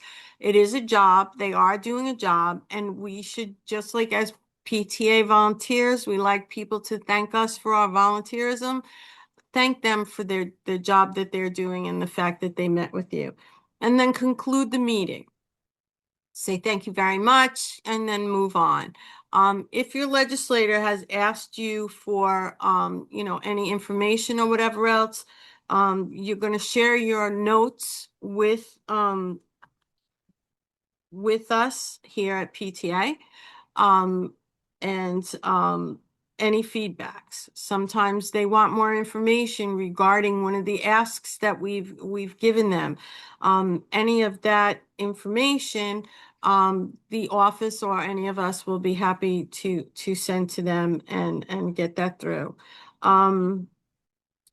Any paperwork it's necessary. I know I have to tell you on one of my visits to Albany, I had one of our legislators ask for specific information regarding some of the research that we've done here at New York State PTA on batteries, lithium-ion batteries, and on the emission buses. So we were able to send that information to them as a follow-up. So again, remember to thank them for their time. You can thank them by sending an email thank you, or a written thank you note. Goes a long way, and it's greatly appreciated. And again, if you need to follow up and schedule additional meetings, go ahead and do that. And then please complete the legislative evaluation so that we know in the future if there's anything that we can add to help you in this process. And you see points that, we might have missed and you want to share them with us, please feel free to put that information on the evaluation and reach out to us. Susan? Thanks, Patricia. I just wanted to piggyback on what you were saying about concluding the meeting. A really easy and nice way to conclude the meeting is to ask the legislator if there's anything we can do to support them. If there's anything, any of that, do they have any priorities that they would like our support? That doesn't mean you're going to immediately start supporting and lobbying for that, but that might be information that you can send back to us that it's a legislative priority for them, and it might be something that we can look into New York State PTA to see if it's something that we might want to support as well.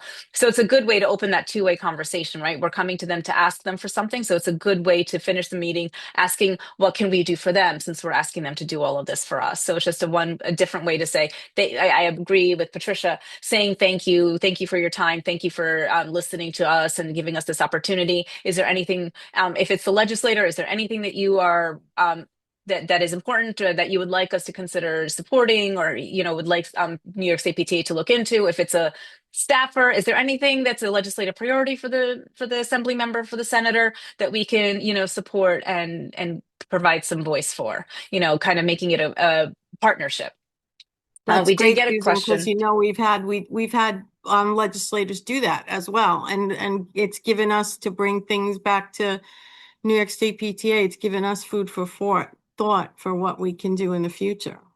Absolutely. And it's a good way to have that two-way system and have that relationship. And, this year it seems like everybody's on the same page with a lot of these asks, as you heard from our speakers today, and about the zero emission buses, and we don't have a lot of pushback. But when you do have a topic that you want to talk to them that has some pushback, or you're anticipating some pushback, it's a positive way to approach that.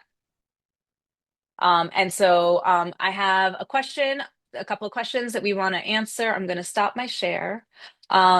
So one question was, do you have any advice for what to do if your school district is covered by more than one assembly district? So unfortunately, school districts and assembly districts don't always align, but you specifically have who is your assembly member or your senator based on your address. So I would try to make sure that when you set up your meetings, that the constituent who is actually the person who can vote for that person and in that district is in those meetings. They really want to hear from their constituents. So I'm from Long Island, so I know, for example, we have several people who represent the Farmingdale School District. But based on where you vote, it might be how you go to it, or the assembly members will represent more than one school district.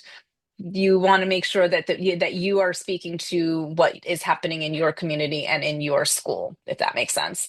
And then sharing these slides, we can definitely have the office send out this presentation along with all of the information that you should be receiving in terms of getting your presentations and your meetings ready with the legislators.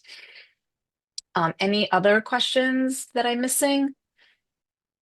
I think that's all of them, right? I think somebody put something in the chat. Oh, there we go. Does New York State PTA have a directory or contact info for the schedulers of the legislators? I have met with a handful of legislators over the past month, and the most assuming part is good. We don't have a directory. If you need some help, you can reach out to the office. I think it's I can get the email. It's pta.office, or just give me 1 second and I will do that. And you can reach out to them for help and assistance in doing it, but they would be going through the same process, I think, that most of us will go through. If you need help with finding it's pta.office@nyspta.org is the email that you can reach out to if you need help setting up your appointments. I'm putting it into the chat so that you can see it.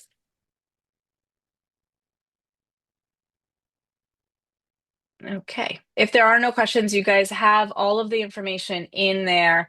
I want to take a quick opportunity to thank you all again for attending this legislative summit, and hopefully for your participation in our upcoming virtual and local legislative meetings. Yes, Arthur, you're supposed to speak to your assembly person and legislator and senators in yourselves. Yes. So that's the idea, is that you would go now from here and set up ideally all your legislators. You can speak to your local legislator, but this is for the state senators and the state assembly members for the most part. I don't think any of us are really going to get in to see Hochul, even though it would be nice if we can get in to see the governor or the lieutenant governor today, in the meantime. But it is for the state senators and for the state assembly members. So the expectation from here is for you to make your appointments with them. Again, they'll probably be virtual, and to have the asks that we've gone over. So I really do think that your single voice can make a difference, and together our collective voices can and will make an even bigger impact for the lives of our children. I want to thank you all for your commitment and dedication to PTA and for all that we stand for.